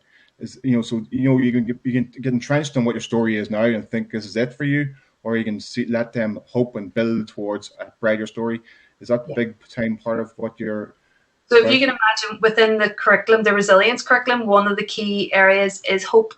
So again, in our curriculum, we have 12 stories that we're delivering in a program. So again, you're going to touch on those curriculum areas the whole way through.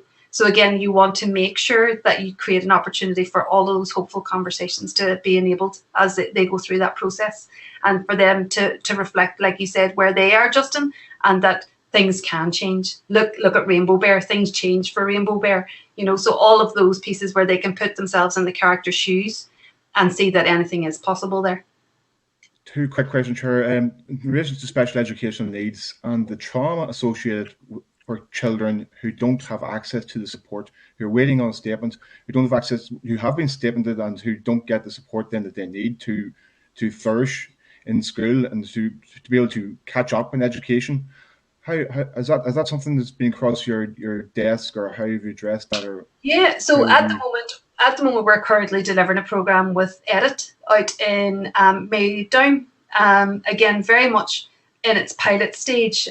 We have gone out and engaged with the young people out there, very much looked at getting them to help us identify their needs. You know, very, very frank conversations with them. What is their needs at the minute? What do they think would help them in relation to their mental health and well-being? And then very much then, for our perspective, looking at developing our curriculum to be able to meet those needs, and then select the stories that will meet those needs as we move through that. And going back to these guys now in January to say, right, this is what you have expressed are your concerns. This is what we've done with the information you've given us, and this is the programme we've created.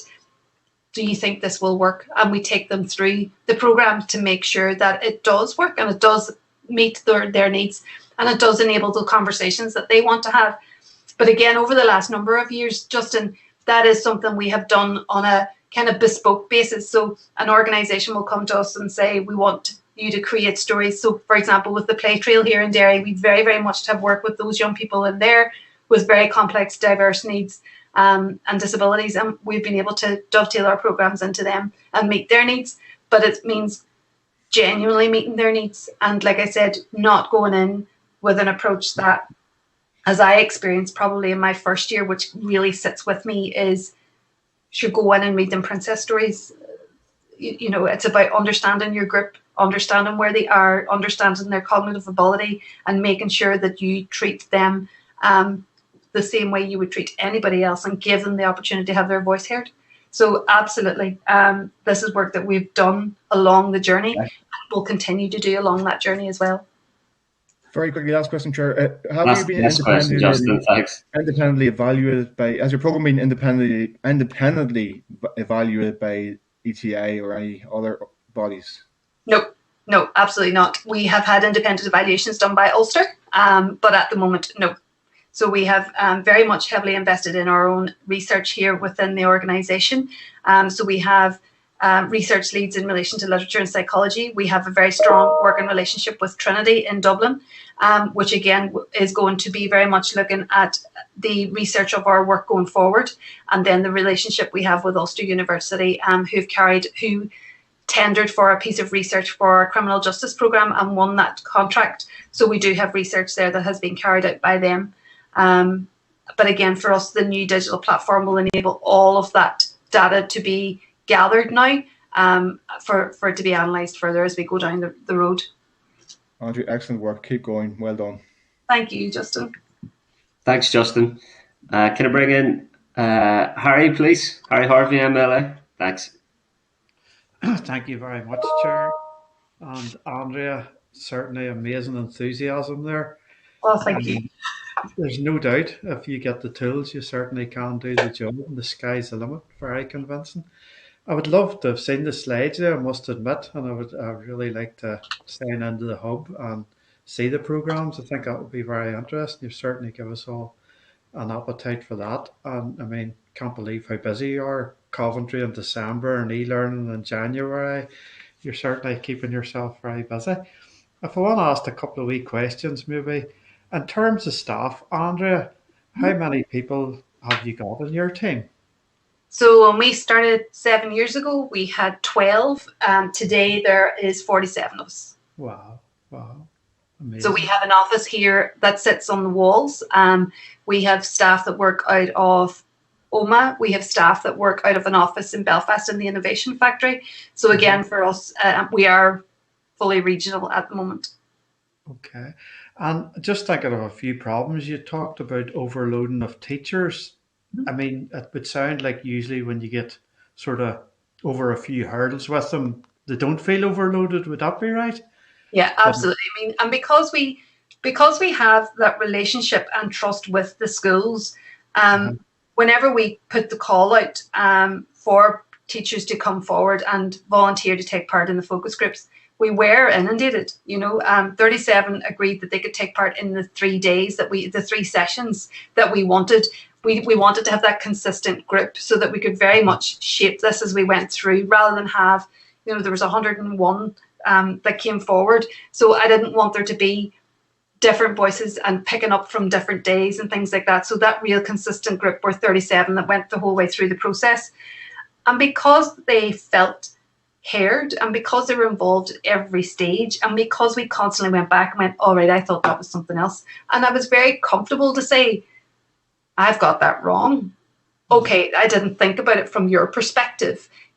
We worked on this together. So, from my view, they are much more willing and, I suppose, much more committed to rolling this out in their classrooms because they have ownership of it.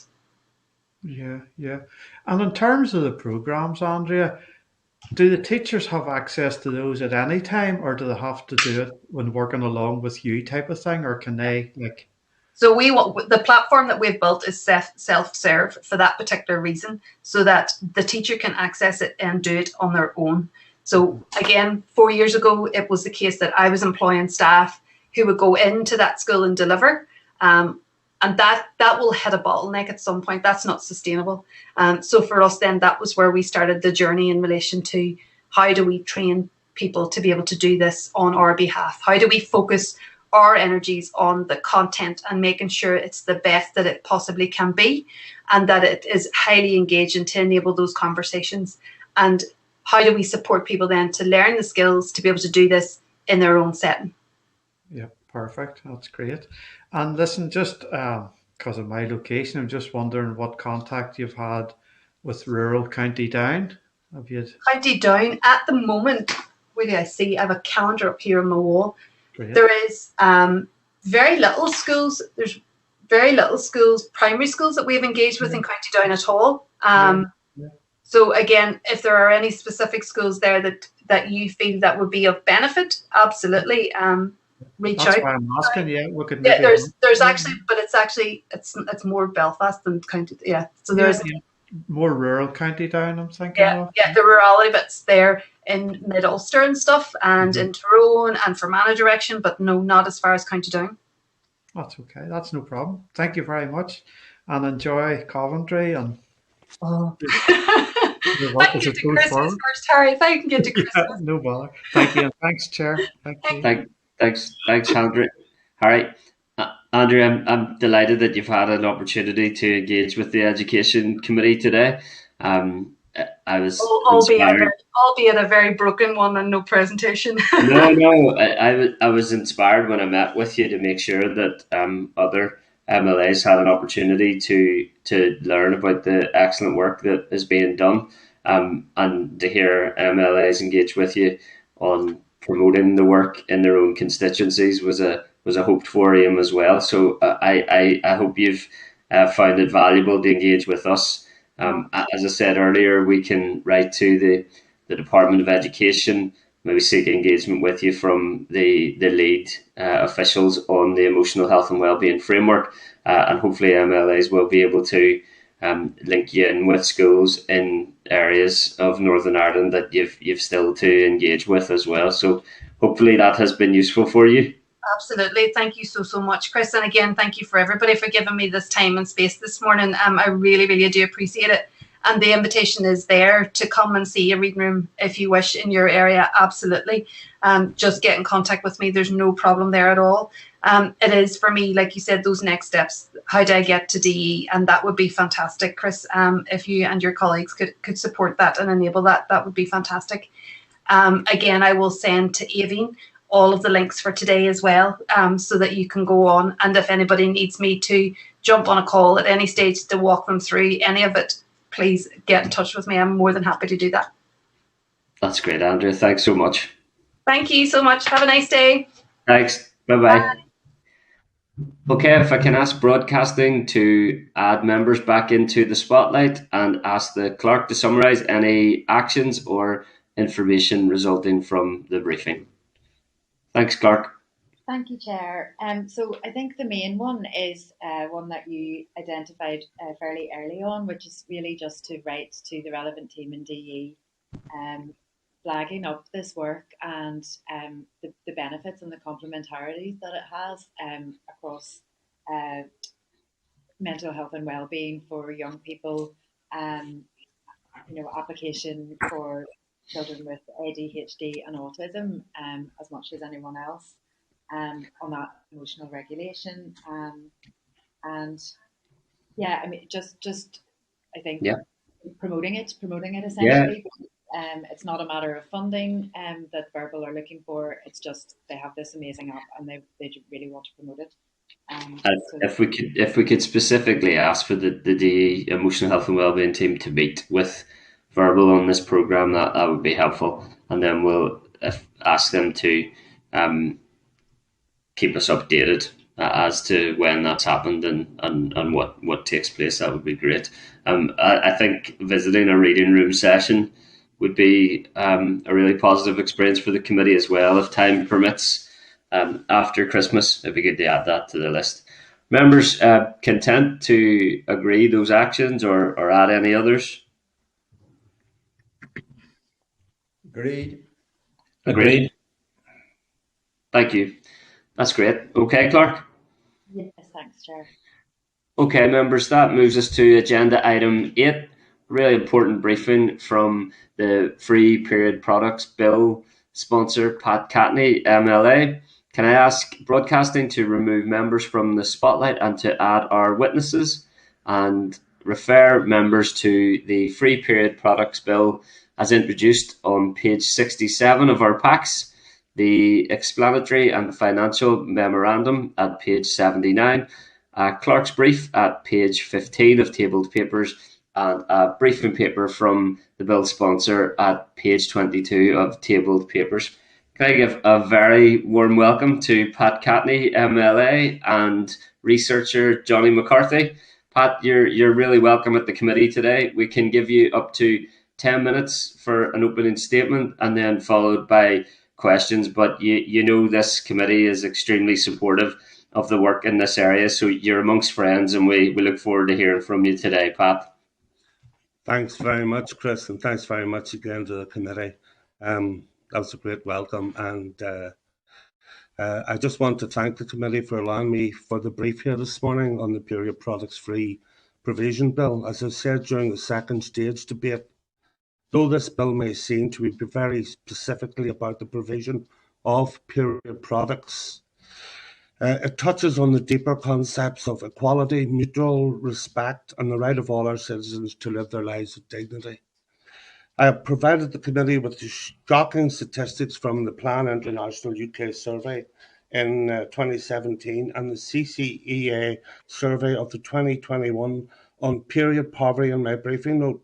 While an important focus of the bill, what stands out to me are the statistics around period stigma. The Plan UK survey found that 48% of girls aged 14 to 21 were embarrassed by their periods, while 71% admitted that they have felt embarrassed during or buying sanitary products. In the CCEA survey, over half of pupils reported feeling embarrassed when buying period products. Most horrifying for me are the statistics that YouGov reported, Chair. 43% of girls have witnessed their peers being bullied or shamed about their periods. This is an absolute indictment on our history of mistreatment, discrimination, and underrepresentation of women and girls and their issues. Thankfully, there has been growing awareness around the issue of period products across the UK. This is mostly due to the great work of campaigners, which in Northern Ireland includes the Homeless Period Belfast, led by Katrina McDonald, and the Northern Ireland Period Poverty Action Group, led by Grace Boyle. This raising of awareness has led to a number of schemes being put in place to tackle the period poverty, as well as provide products on a universal basis. The Scottish Government has made a total of £4 million available to councils to meet local needs for free period products. This follows a commitment of 5.2 million, which was later revised up to 5.5 million to make products available to students in schools, colleges and universities. In November 2020, the Period Products Free Provision Scottish Bill, introduced by Monica Lennon, MSP, was unanimously approved by MSPs, placing a legal duty on local authorities to ensure that free products are available to anyone who needs them. This bill provided the basis for my own proposal, Chair. In England, from January 2019, NHS England committed to providing free sanitary products in hospitals for those patients who ask for them. Guidance has been recently revised for the scheme to allow for a number of sustainable options to be provided in addition.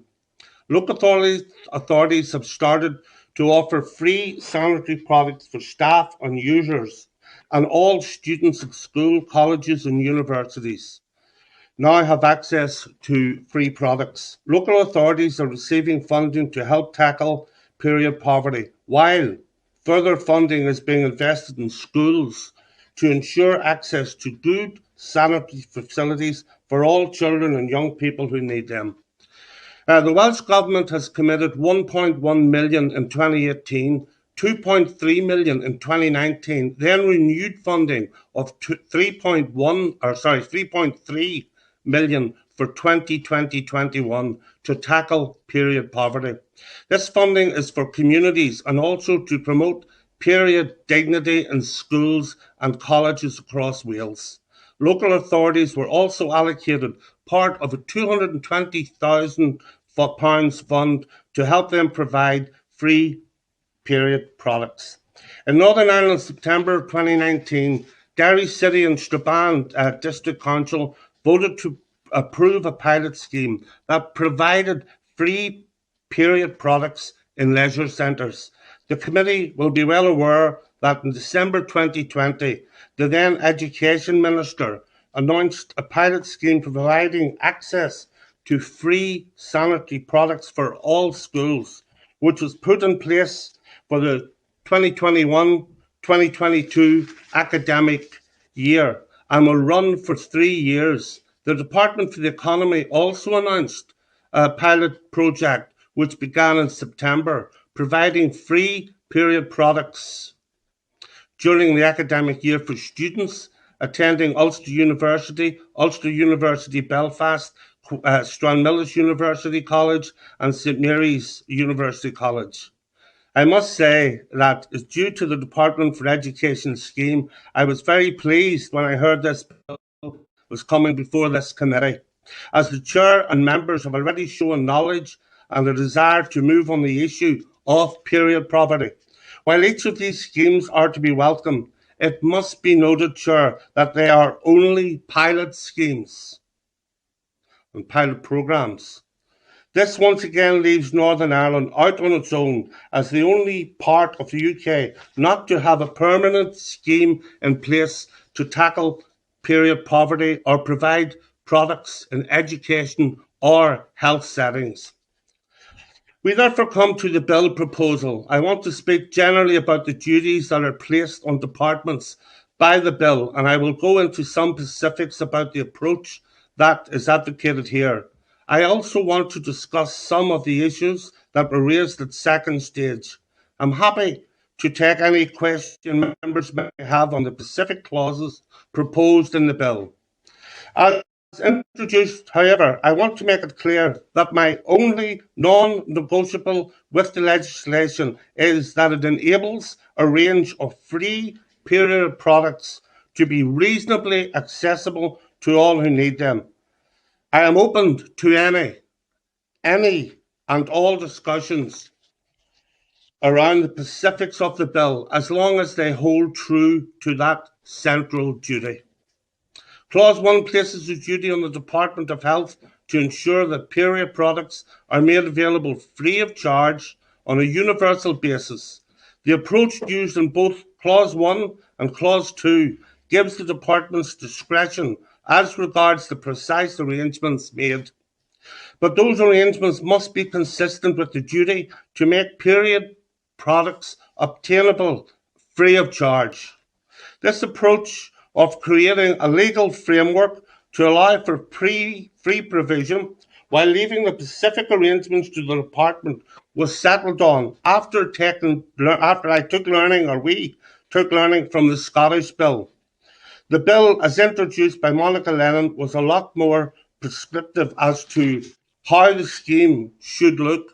However, during consultation with the Scottish Government, it became clear this approach would lead to issues in the implementation of the schemes.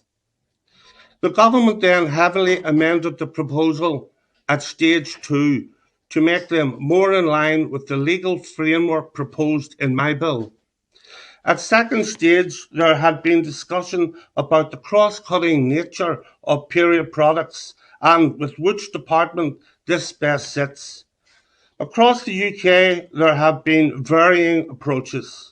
In the Scottish bill, the duty of the universal scheme is placed on local authorities, whereas in England, it is the NHS that provides universal access. This was a deep area of discussion with the drafters, and we ultimately decided that this function best sits with the Department of Health. As universal access to period products is a fundamental health right, I completely agree with the cross-cutting nature of the bill, and all departments have access to provisions in Clause 2. I believe giving the responsibility of the universal scheme to one department allows for clear direction in the development of the scheme and allows the department to take ownership of it. There has also been discussion as to whether the scheme, like the C-card scheme, could be used to fulfil the duty in Clause 1. There are clear benefits to this in being relatively easy to set up and an effective way in controlling the use of the scheme and prevent over-provision. However, I am very aware that there was significant debate about this type of scheme during the passage of the Scottish bill. What concerns were being raised about it, such as a card scheme respects dignity and would be available to those who did not want their personal information kept or had no fixed address. Therefore, to address this concern in the proposed bill, any scheme developed under Clause 1A or in Clause 2 must be shown to comply with the requirements in Clause 3. Namely, the products should be accessible with reasonable ease and in a way that respects dignity, and that a reasonable choice of different types of products is available. Clause 2 enables departments to place a separate duty on other Pacific public service bodies to provide free period products. The clause also specifically requires products to be available in health and educational settings. This is a separate and distinct duty to that proposal in clause, or to that as proposed in clause 1. It is hoped in operation clause 1 can provide period products to fulfill all of a person's needs. However, clause 2 may be required to supply products that a person might require at a specific place and time. The use of the scheme in clause 1 will reduce the need for a person to use the provision in clause 2, but it is very unlikely to eradicate that need. It was therefore important to make products available under the provision in clause 2, but to also limit them so as not to overburden our public service bodies and not have extensive over-provision or wastage. Health and education settings are identified explicitly as areas where period products are required. This is due to period dignity being a fundamental health right and due to the impact of periods on education. Shown in Plan UK and CCEA statistics, members may ask why more public areas are not referenced specifically, and some have referred to public toilets. It is my hope the Department take full use of the powers provided in Clause 2 to provide period products in the widest range of public buildings possible. I look forward to the responses to the committee's call for evidence, and if that shows that more areas need to be added to Clause 2, I'm happy to amend to do so. Chair, the reason I have not included public toilets within Clause 2 as drafted is that I fear doing so would allow public bodies to just put a dispenser into bathrooms and feel they have filled their duty under the clause. It is my hope that any scheme developed will have more to it than this. However, they can absolutely include provisions in public toilets. In addition to the other requirements set out in Clause 3, Clause 3.2 states that the products must be available at all times, allowing availability for staff as well as the public. There are provisions in both Clause 1 and 2, as well as Clause 4 and 5, that require consultation with product users and specific public bodies, and then for guidance to be produced based on that consultation. Clause 5 then requires public bodies to produce a statement of how they will provide products, taking into consideration the guidance and consultation. This may seem like a long-winded approach and is a consequence of allowing departments to develop their own scheme. However, I believe it to be the right approach that will mean that any scheme that is developed will have a good basis in community need, ultimately making it more effective. I am happy to work with public bodies and departments to make sure these requirements are not overbearing. The remaining clauses of the bill refer to key definitions and commencement dates. The definition of period products is the bill specifically allows for the provision of sustainable options. Something that many pupils have said is an important issue when considering free products. Clause 9 allows the Department 2 years to develop schemes under Clauses 1 and 2. I want to see provisions put in place as soon as possible. However, time must be given for full and meaningful consultation so that the schemes are as effective as possible. The Scottish Bill allowed for 12 months. However, in discussion with the drafters, it was felt that 24 months would be more appropriate. I am keen to hear members on departmental views on this, and if it needs change, this can be amended easily. There was significant discussion at second stage around the use of gender-neutral language in the bill. Gender-neutral drafting has been government policy since 2007 and is specifically advocated for the Office of the Parliamentary Council Guidance of June 2020. The language in my bill follows exactly the language used in the Free Provision Scotland Bill. Gender-neutral language is also used for local authority schemes in England and Wales. While the NHS England scheme does refer to women and girls in press releases, the policies of the scheme make it clear that it is open to all who menstruate, specifically referring to those who are transgender and intersex. I note also that the Department of Education scheme announced then by Minister Weir and again by Minister McElveen refers to pupils who have periods. This language is also used in the CCEA Period Poverty Survey. Also, the Equality Impact Assessment for the Department of the Economy scheme states that it is open to all who menstruate. There is no doubt of the impact this legislation will have for women and girls. It is in fact my hope that the bill goes some way to writing the history of inequalities faced by women historically from this Assembly and across these islands. If the language used needs to be changed to better reflect this, I am happy for the bill to refer to women, girls and those who menstruate. Many members asked about the finances and the need for more scrutiny on this. I am happy to answer all questions about this, as this is an important issue for members to consider. According to the Department of Education and the Department of the Economy, the ongoing cost of a scheme in educational settings is less than £1 million. In the financial memorandum, a high figure of £3.08 million is estimated for the cost of the universal scheme.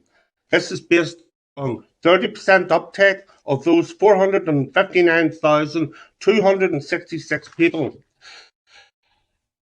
who have periods, minus the number of students that could avail of the scheme in the educational settings during term time.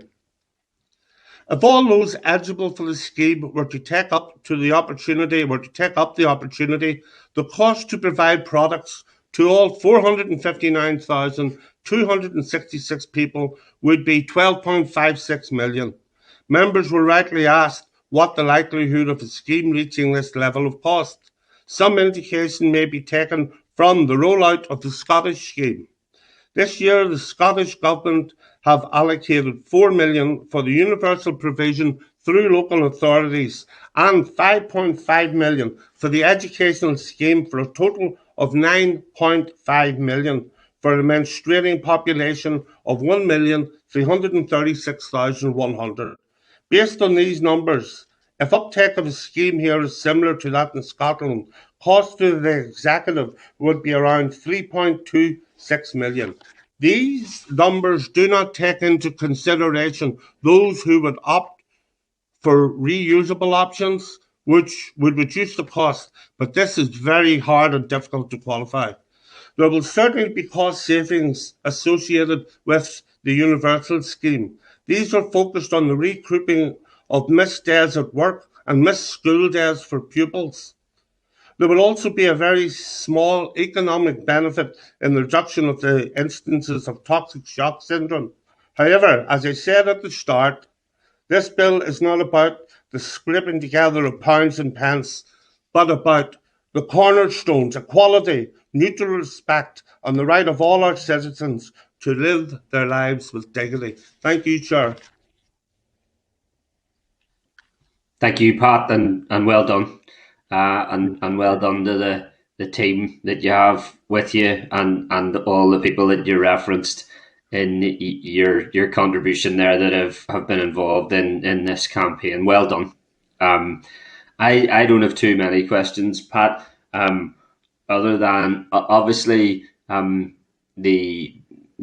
key stakeholder, a key respondent to the bill will be the Department of Health, and obviously we will engage the other relevant committees, the Health Committee, the Economy Committee, in so far as it engages with key stakeholders relating to those committees.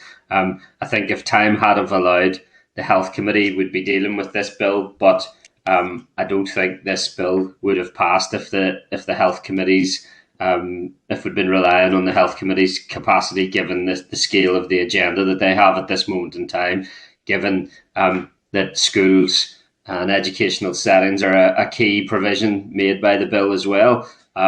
We were glad to play our part in acting as lead committee in that regard, and to engage with those other committees to make sure we have a robust committee stage for the bill, and make sure that the bill passes to consideration stage with good constructive amendments if necessary, as you've said yourself. We'll be able to engage with legal advice as well to get all the support that we can in that regard. But well done, Pat. It's an issue, as you know, the Education Committee has been working on, and we look forward to engaging with you on it. Chair, sorry, I was going just to say that I probably know that it may well or could have went but to another department, but I was delighted because of the work that your committee has already done and the knowledge that you already have there. The Department for Health were consulted on early in the process to see if there were any ongoing plans to set up a scheme. I have reached out to the Minister to meet with him and the faculty now, officials to discuss the bill, and I am happy to provide any information received from the Department, Chair, on their views of this proposal. I have also reached out to the Departments of Education and the Department for the Economy in respect especially for Clause 2, and also make sure to pass on any of this information that I receive to the committee. Appreciate that, Pat. We look forward to working closely with you throughout the committee stage on the bill. Thanks. Let me bring in Deputy Chairperson Pat Sheehan, MLA. Thanks. Thanks, Chris. And thanks, Pat, for coming along this morning. I want to commend you on bringing this bill forward. I have no questions for you. I just want to state our support for this bill, and we'll be doing our utmost to support it on its passage through the Assembly. Hopefully, it'll get through before the end of this mandate. So, well done. My who. Thanks, Pat. Listen, Pat, thank you. And I want to meet all the parties as discussed.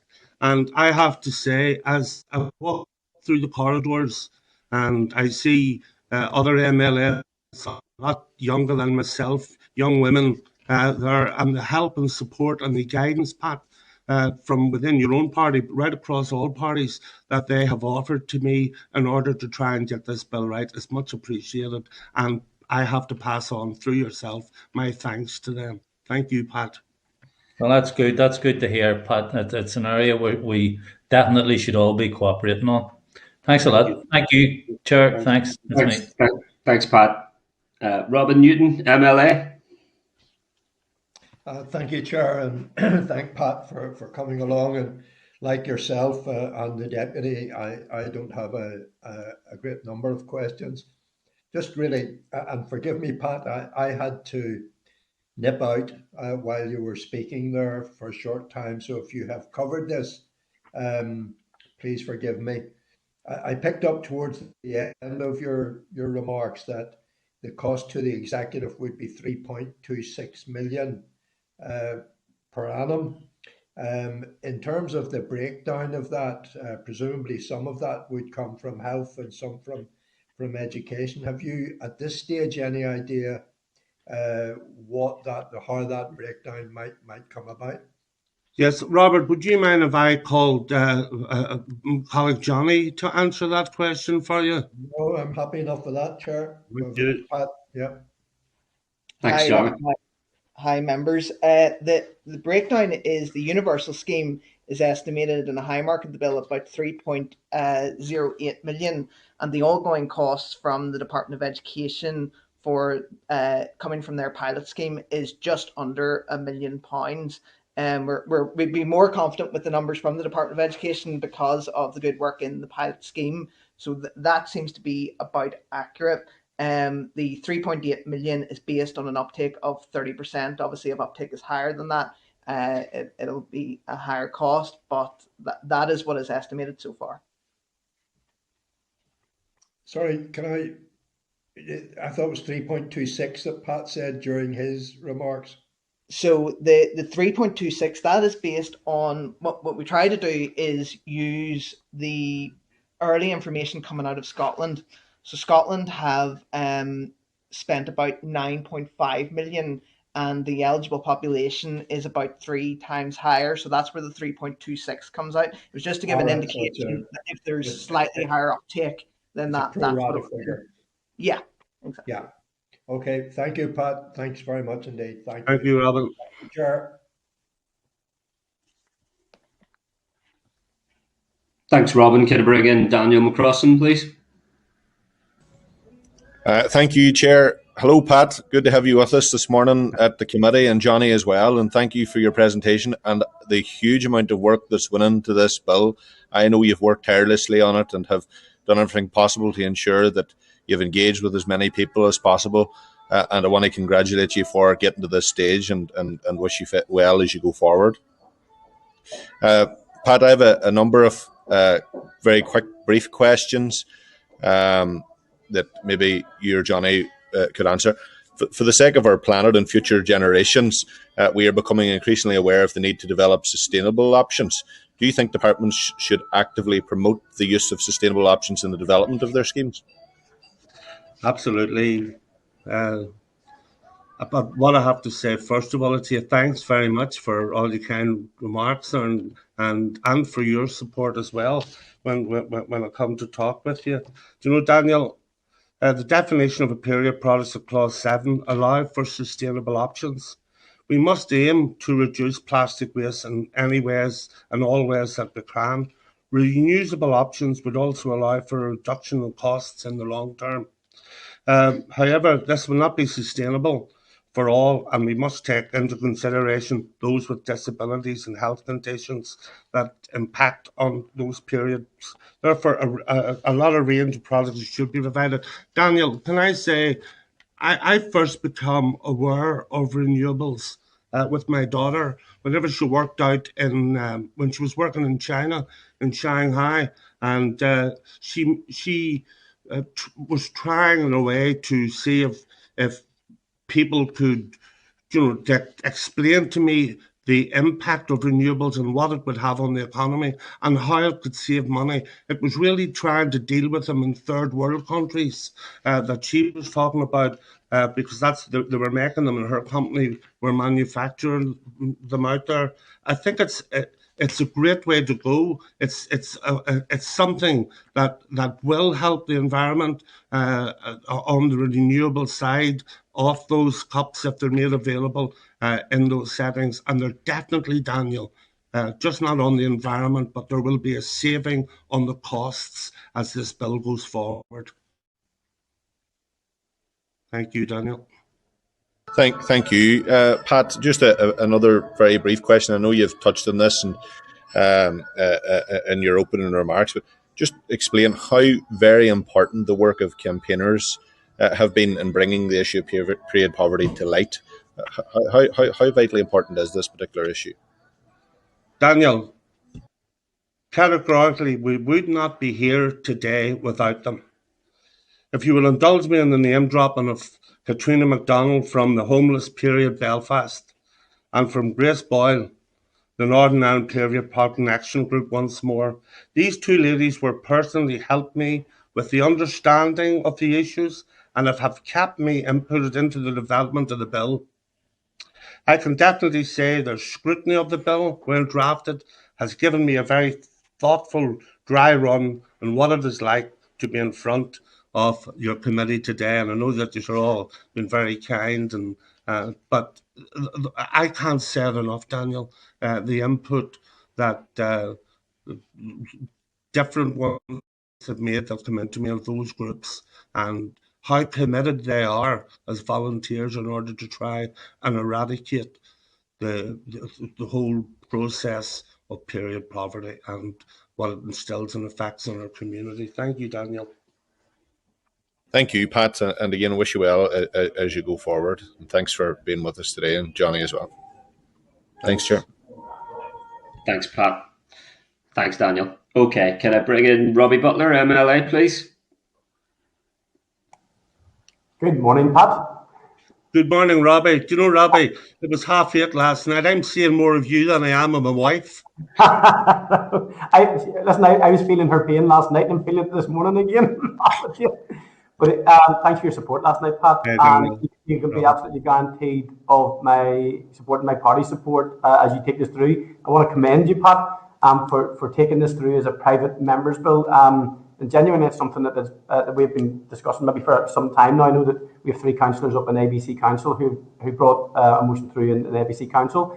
And I genuinely am delighted that you're doing this, Pat, because your passion in your presentation is evident and you understand the pressures that people are facing. I've only got one question, Pat, if that's okay, and then I'm going to let you go on because we will work our best to facilitate and work with you on this bill. In the context of school holidays, what do you see? How do you see this bill dealing with that provision? So obviously, if for school-age children who will be availing of the free products, what happens when at times of holiday, or as we've seen with this COVID lockdown, in instances, unfortunately, if there's another event like COVID?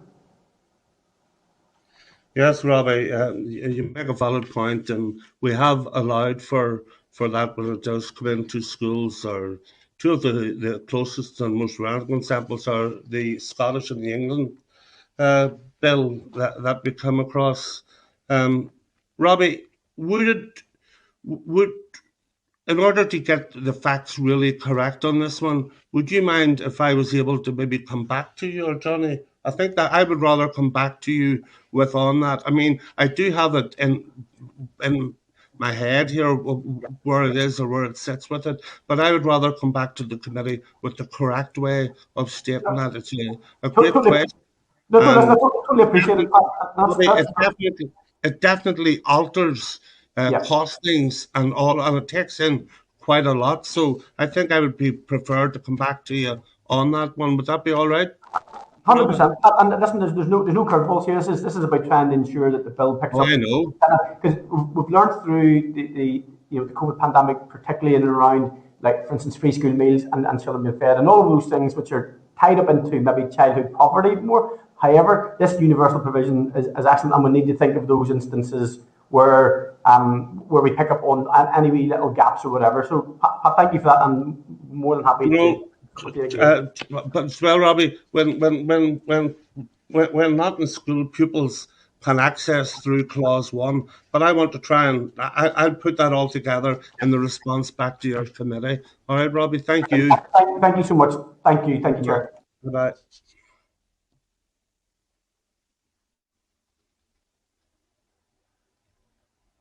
I think you're muted, Chris. Thanks for advising, Pat. Can I bring in Nicola Brogan, MLA, please? Thanks. Thanks, Chair. I could hear you, or I could see you miming my name. Pat, thanks so much for coming along here this morning as well. It's really great to hear from you. You know, you've my full support with this bill, and I spoke at the second stage of the debate on the bill and offered my support to let it go through committee, and I'm glad it's coming through the Education Committee to give us a chance to get a good look at it. I suppose anything we can do to remove period poverty is going to be a positive thing, especially with the kind of the rising cost of living at the moment. It's just another kind of issue for families who are struggling that they have to face. So definitely, I think it's a worthwhile thing coming in. One of the concerns I raised at the second stage was about attendance of girls who get attendance of girls with their periods. I think it was like 49% of girls had missed school because of the period, whether it was because they didn't have access to period products or just with other things that come with the period, like pain and all that there. So that obviously is a major concern that so many girls are missing out in particular. But also we know that attendance in school has a direct impact on educational achievement. So I suppose yet again, those from least advantaged backgrounds are going to be impacted the worst, and kind of it's going to spread that their educational gap yet again and increase that their divide. So those least well off are going to suffer more and be more disadvantaged. So can you tell me what you think this bill will do to improve attendance and then improve educational achievement across the board? Nicola, in our wee constituency offices, we've come across those same young ones that find themselves that for whatever reasons they don't have that product available, and they find that they missed out in schools. In schools, there's been a significant impact on the education of pupils. Plan UK has estimated that currently over 137,000 children, Nicola, across the UK have missed school days due to period poverty. The results of the CCAA survey found that 8.12% of pupils with a period have missed school because they don't have access to significant period products. 9.7% of those pupils have missed school many times because they did not have the sufficient period products. Free provision in schools is meant to deal with this. I could go on in with the Scotland ones, but Nicola, that's the very core. No one should have to feel like that before they go to school, and especially not the most valuable asset that we have here in Northern Ireland, and that's our children, our young people. Nobody should have to feel like that before they go out. Pat, I completely agree with you, and I think even go back to never mind people missing school, because they don't have access to the correct period products. But a point the chair here had made in the second stage debate too was he told a story about a girl who used tissues because she didn't have the right period products. And I also thought, like, how could she even be concentrating properly at school? Even if she was able to make it to school, how could she concentrate and get that same kind of level of education? She I don't think she could, or anyone in their shoes could. So I think there's a lot of work still to be done. So that's why I am so grateful that you brought this forward, and I definitely will support you and willing to engage and happy to engage at all levels, Pat. Nicola, I do, and I thank you. You have already spoke with your colleague, Pat. You're one of the young women there that has given me advice, and I know that you're new down in there, but I welcome all of that. I'm the brother of 4 sisters. I'm the father of 3 daughters. I'm the grandfather of 3 little girl grandchildren, the oldest who is just turned 12. So I'm lucky in a way, and I feel very privileged that they were able to be provided for. But no one should have that stigma ever in their little lives, especially as they start out or going to school. And I have heard the stories. I have heard all of the things that people use, rags or whatever, toilet paper. I hear it. I've heard it from my girls as they go to school.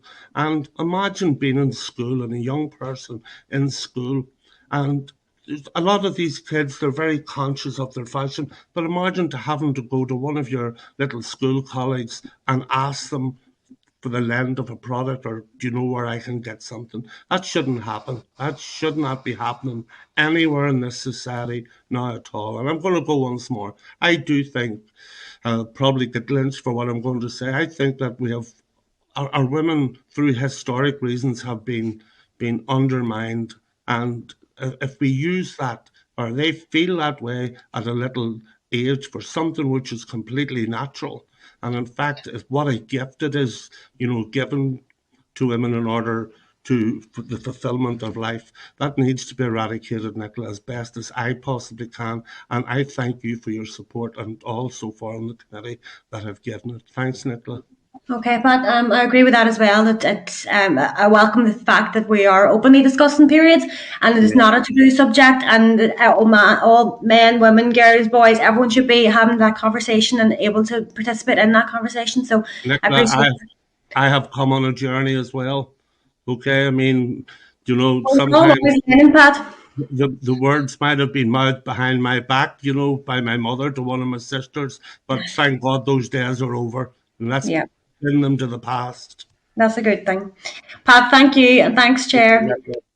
Thanks, Nicola. And Pat, I don't want to draw you into this. Don't feel a need to comment, but I think it's important that I do, given what we've said there in terms of raising awareness, platforming voices. In my opinion, it was regrettable that some people used the second stage to make an issue out of the language used in the bill. Whenever you think of the voice, that the voices of young women and girls that were heard throughout the course of the second stage debate, and all people who menstruate. So I think you dealt with that extremely well, and I'm more than content that the voices of the people most affected by this issue are being well and truly heard as a result of the work of the committee and the bill proposal that you're bringing forward. So I think it's important that we recognise that as well.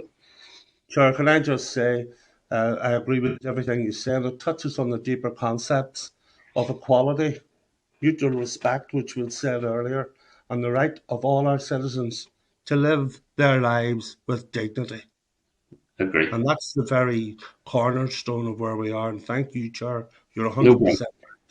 And let me bring in another member who I'm sure will be extremely supportive for you, Justin McNulty, MLA. Thanks, Justin. Thanks, Chair. Thanks, Pat. Thanks, Johnny. Well done, Pat. Well done, Johnny. Equality, mutual respect, allowing people to live their lives with dignity. That's what our party are about, and that's who we are about as people. So unbelievably well done. I can't commend you enough for what you've done here, Pat and Johnny, and your campaign support teams, in terms of destigmatizing this issue and bringing it out into the open and helping those people who need help the most, and making that sure that provision is there for them now and into the future. Pat, what would you say is the difference between what your bill proposes and what would the bill, how important is the bill to tackle the wider issue of period stigma, and how do you see the bill addressing that issue? And then, what does your bill do, should it become law, that the department's pilot program will not do, Pat? Justin, thanks very much. So that's two parts to that question. So your first part, we can see from the statistics, Justin, produced by Plan UK and CCEA, how big of an issue period stigma is. As just earlier on there, as young Nicola had already said, and in fact the Chair himself, there's been too long a history of inequality, Justin, against women and girls, and this must be tackled in all areas. This includes underrepresentation or political, public spaces, online violence against women, which is this week, which we're all talking about, and the historic mistreatment of women's issues. I noted discussed a few weeks ago that Stella Creasy MP was told she could not bring her newborn baby into the House of Commons. These views are not just outdated, they are plain wrong. It is my hope that my bill goes some way along the way to changing views and make sure no one, Justin, feels a stigma for something as normal as having a period. And I just want to add to that, if I may, Chair. Whenever I was first elected just 5 years ago, I come from a different background, but I remember going around the table in the SDLP room, and there were two young mothers there with babies, and both of them had their babies at that table. And what a lift that gave me. So both of them, you both know, it was Nicola and it was Claire, and they were able to bring their babies in. What a breath of fresh air that was. And Justin, that is the simplest answer that I can give you. We just need to eradicate all of those inequalities, and we know they're out there. And on the second part, Justin, what you'd said was, I'm grateful for the pilot schemes that was introduced by the Education and the Economy Ministers, Justin, and I think their existence strengthens the argument for a universal scheme. Firstly, there is an opportunity to take learning from the schemes as they roll out cost, the type of products available. I know the costings and the assessments used for the pilot schemes were very helpful in estimating the cost for the universal scheme.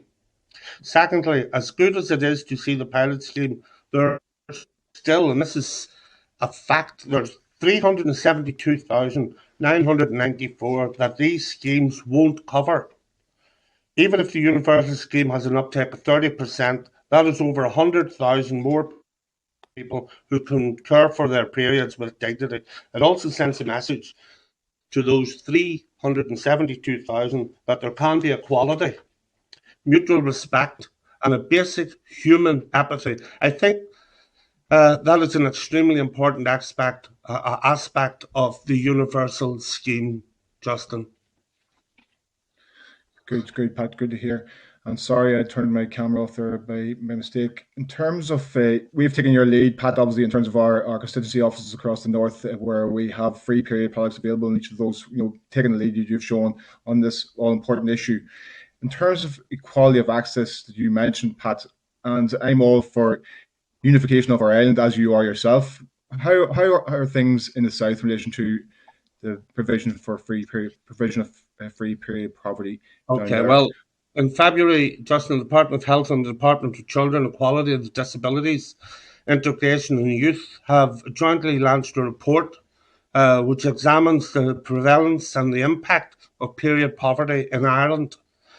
The report has been produced by the Period Poverty Subcommittee of the National Strategy for Women and Girls Strategy Committee. The Period Poverty Subcommittee was chaired by the Department of Health. In line with the recommendations of the Oireachtas motions passed in early 2019, the subcommittee remit including establishing the extent of period poverty in Ireland and population cohorts most at risk. The terms of reference also include giving due consideration to the circumstances of young people under the age of 25, targeting of high-risk groups, stigma reduction, and mainstreaming period poverty mitigation measures across all relevant government departments and public bodies. The report also sets out a number of recommendations regarding strengthening the evidence base, addressing the stigma associated with periods, engaging with the vulnerable groups and the voluntary sector. Organisations that support them considering the provision of free period products on the grounds of gender equality, developing a systems approach, coordinated funding mechanisms across government to progress cross-sectional mitigation of period poverty. Good. Thanks, you, Pat. Well done, Pat. Well done, Johnny, and well done to your campaign support teams, Pat. Again, just to re-emphasise what we're all about: equality, mutual respect, allowing people to live their lives with dignity. Well done, Pat. And I hope the chair won't mind me just saying it. I mean, I don't want to say this to anger anybody, but it's just the only man I want to anger is Justin. I just want to say up, down. Private joke. Sorry, do you mind, chair? All right. Yes, we'll end up going around the room here, and Antrim and everywhere else will be brought into this. No, he's the only All Ireland medal winner, chair. I have to get a wee punch at him. I actually don't think he managed to reference the GAA in that contribution there. No, it's a first. I thought I'd do it for him. Thanks, Justin. Okay, Pat, thank you. Obviously, there's a fair bit of work to be done in a short amount of time. We'll be writing to all the relevant ministers and departments to try and get clause by clause response as quickly and as comprehensively as we can. If there are any issues, we need to set those out and be aware of them from the outset. That's how we'll get solutions to those, working together on them. So we'll be doing that right away for you. And I'm sure we'll seek legal advice as well, and be glad to keep in touch with you on all of those things. And you know where we all are. And as you said, you'll be engaging with the parties individually as well. So thanks for this initial briefing and initial engagement, Pat, and we look forward to staying closely contacted with you on this. Thanks. Sure. Can I just thank you also, and thank Evine there, and I will be available for you anytime, anything that you require of me. I'll make myself available for you. And maybe I shouldn't say this, but I am delighted, not against the Health Committee, but I'm delighted because of the work which you already have done as a committee in order to give a fair wind to the passage of this bill. And thanks very much. I hope we get it right, Chair. Thanks, Pat. Thank you. Thank you. Bye, everybody. All the best. Harry, come in. So yeah, it's okay. It's okay, Evine. Yeah. Thank you. No problem. Okay, Evan, can I ask you to summarise any actions or requests for information resulting from the briefing? Yes, Chair. I think the departmental views, as the sponsor referred to there, it is going to be really important to establish what those are. There are a range of departments involved in the implementation of these proposals, and I think a written request for clause by clause response on the departmental position, particularly for health, economy, communities, and education is necessary, just given the timeframes that we're dealing with here. Again, I mean, we haven't identified any legal issues at the moment, but I'll touch base with legal services. It's customary, as you'll know now, to engage the examiner for statutory rules at an early stage, just so that she can satisfy herself of the regulation making powers and level of assembly control of those powers. So I will do that. And I think members flagged that, you know, it would be really great to hear from the campaigners. So hopefully we might get homeless period Belfast. There was another one mentioned actually. Yeah, the Northern Ireland Period Product Action Group. Yeah, and I feel like I should give a mention to the Red Box Project as well, that have done a lot of good work on this issue as well. Yeah, those show some love as well. So there's a few of those. We'll reach out. And we've one question there for the sponsor, mainly the one that Robbie put, which was about the implications for these proposals of school holidays and COVID lockdown. The sponsor said he would come back to the committee in writing about that. So if anyone wants to add questions now for that letter to the sponsor, you know, items of clarification, I'll be happy to represent those in correspondence. Yeah, if we could engage informally with the sponsor around the timescales for committee stage as well.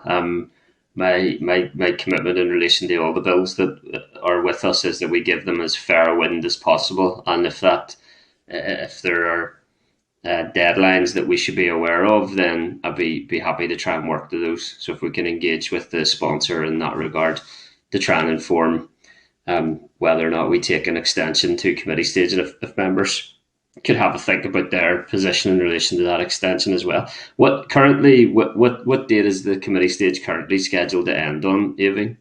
So the committee stage would end on the 11th of January, Chair.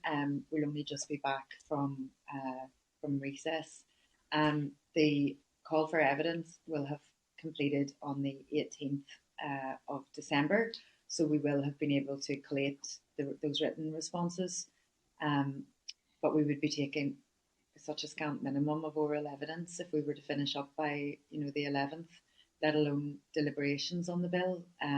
So in the forward work programme, you'll see that I've sketched a timeline that includes some oral evidence and some time to deliberate before decision making, and that envisages the 9th of February, you know, as a final point.